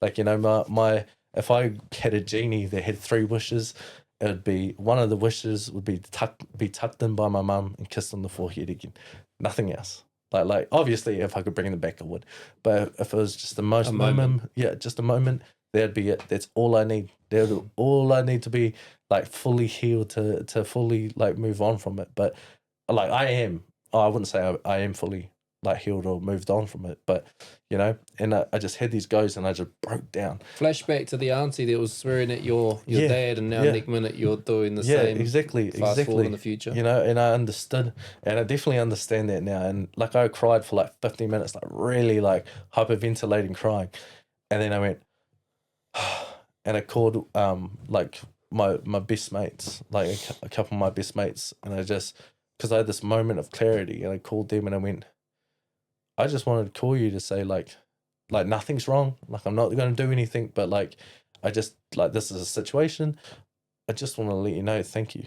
Thank you for always being there. That's an important conversation to have. Yeah. And it's like a reminder as well that you've got people that you can go to had you had a thought. Yeah, exactly. And it's a hard thing, because like a big thing that I'm like working on right now is like gratitude, and I guess like just stepping back and being there. Yeah. Like in every moment, in every situation that I'm in, and understanding everything. Like I was a very angry person for my whole life. I've been angry about life, you know.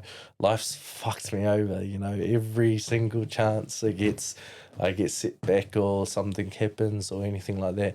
But people are still beautiful, you know. Cool. There's one thing that is like, I've forgiven my brother for what he's done. Like I haven't had a chance to say it to him. I have other things that I need to say to him first. Don't get me wrong. And if that bro tries to do anything, I'll happily lay him out. But I forgive him. You know, I forgive him. Like, you know, I might be religious, but these hands aren't, you know.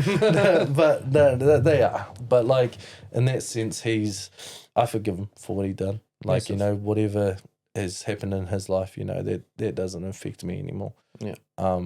You know, everyone that has ever done wrong, or like, don't get me wrong, the one thing I'm really trying to work on is road rage. I still get road rage. Like that's the one thing that gets me. But like everything else in life, there's no point. You know, there's no point in being angry. There's no point of like someone says something to me, who cares? You know, there's no point for drama. There's so many things that can stress you out in life. What's the point of stressing about everything? Like I was telling my partner, I was like, you got to make a decision on what to actually stress about, because you're gonna find another 1,000 things this year that's gonna get on your nerves. So what's the point of stressing about everything? Not everything needs to be like an issue, because like there's a lot of like new things that she's doing in life that she's like, oh, like, you know, that's a bit like stressful. And I was just trying to explain that to her, like, you know, you don't need to be stressed about these little things. Like, you know, wait for the big things. I think it's a good way to segue into what are you grateful for? Yeah. Because it sounds like that's what you're talking about is, you know, mindfulness and gratefulness. That's how we wrap up our podcast. Yep. Before I go to that though, what is your thoughts on making a statement podcast? It's me, bro. It's what do you mean by that? Just in general. In general? What's your opinion? Like, what are we, like, you're tuning in, so you're coming at it from that perspective, but you're also now set on the platform.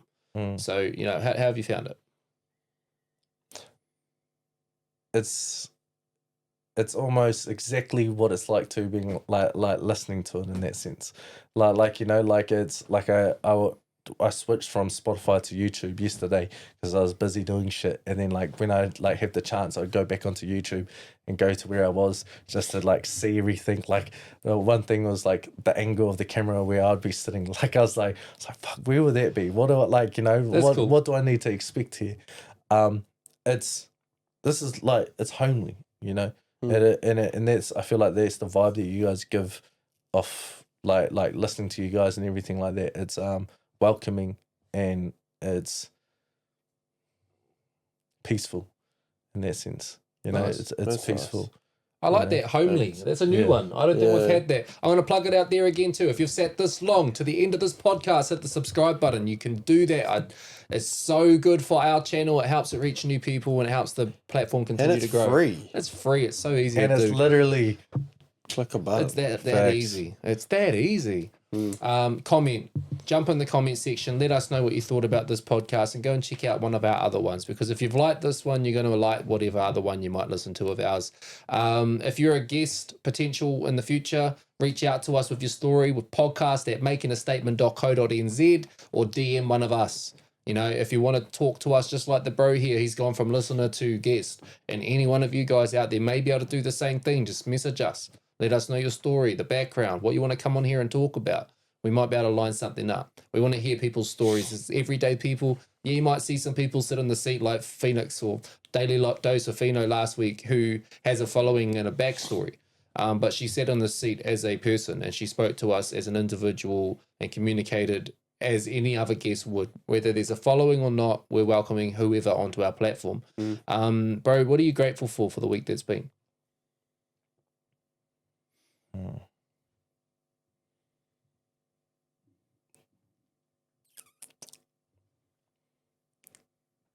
Can I be grateful for multiple things? Yeah. Yeah. I'm grateful for life. I'm grateful for this country, for the fact that we're not in a war. I'm grateful for love. You know, that's in all cases of like family, relationship, friends. I'm grateful for God, and I'm grateful for this opportunity too. Massive. You know, Thank you, bro. yeah. Cool. Cuzzy DJ Man. TJ, where you at? He stole your opportunities. Actually, low-key, my mind's gone blank. I don't really think I've had anything to be grateful for yet. You have everything to be grateful for, boy. Oh, yeah, actually, grateful for people reaching out to me for my DJing. Massive. So, Right. because that's just bringing my... Would you call me a business? Yeah, well, it's a, Basically. Somewhat. it's a business one. Yeah, I'd say so. So, grateful for people like expanding my business platform, I guess. Massive. Man, Brother E. I'm grateful for two things this week. Okay? Normally I only choose one. I'm grateful for our family. Your family, my family. Your family being my family. Just helping out all the time. Just, it's nice to have a good support network. And to the Kapiti Coast fencing guy, because he's a GC, like straight up. Yeah. Like I can just talk to him like a bro, and I'm like, what about like, do you reckon you could do this, and he's like, yeah, bro, I'll just do it. I'm like, if he wasn't a good guy, he wouldn't just help me out, Yeah. because he knows like this fence is costing me a lot of money. I got 3 kids, like I'm the only worker in the house, like it's not easy. Yeah. And he's like, I was just saying, oh, I kind of need to get this and this done, and he's just like, yeah, man, no, I'll just do it.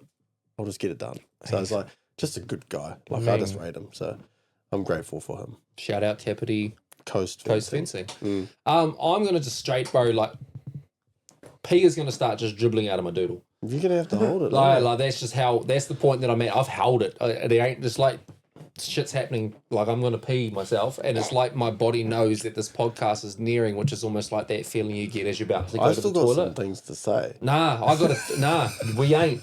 I'm sorry, bro, but I have to go. I am grateful for my team at Mahi because we've had a very stressful past couple of months. Christmas, New Year period was hectic, and we're going through transitionals, as everyone knows. We're going through staffing changes, and I'm hiring and recruiting new team members and trying to train and trying to get the numbers back. But the team that I do have held it down really strong, and just had their chin up and, just getting to work every single day, helping each other, still hitting some targets and all the rest of it. So I'm grateful for my team at Mahi.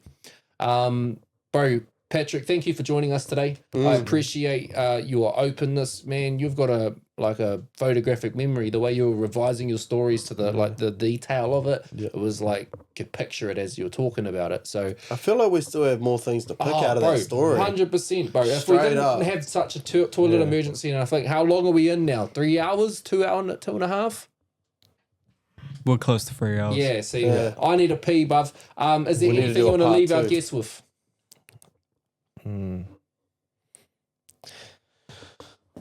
Be kind. You don't know what people are going through.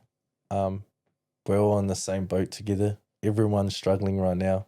Everyone's under pressure. Facts. If it's job, financial, relationship, anything. Everyone's going through shit right now. So you just got to be there for each other. Love, no matter what. Love always will conquer all. And all glory to God, I guess. Massive. Yeah. All right, brother, thank you. This is the Making a Statement podcast. We're about breaking the stigma. We are uncensored, unfiltered, unscripted, unedited, and sometimes There's a uneducated. wheat patch down there. Oh, bro, if there is, I would not be surprised. Like I said, leaking, like it's going to dribble out the diddle.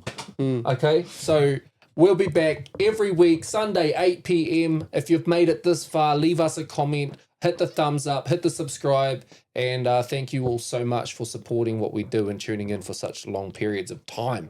My name is Dills. You can check us out, makingastatement.co.nz. Cuzzy DJ TJ signing off behind the scenes, and Brother E. Bye. I'm Ethan. Woo!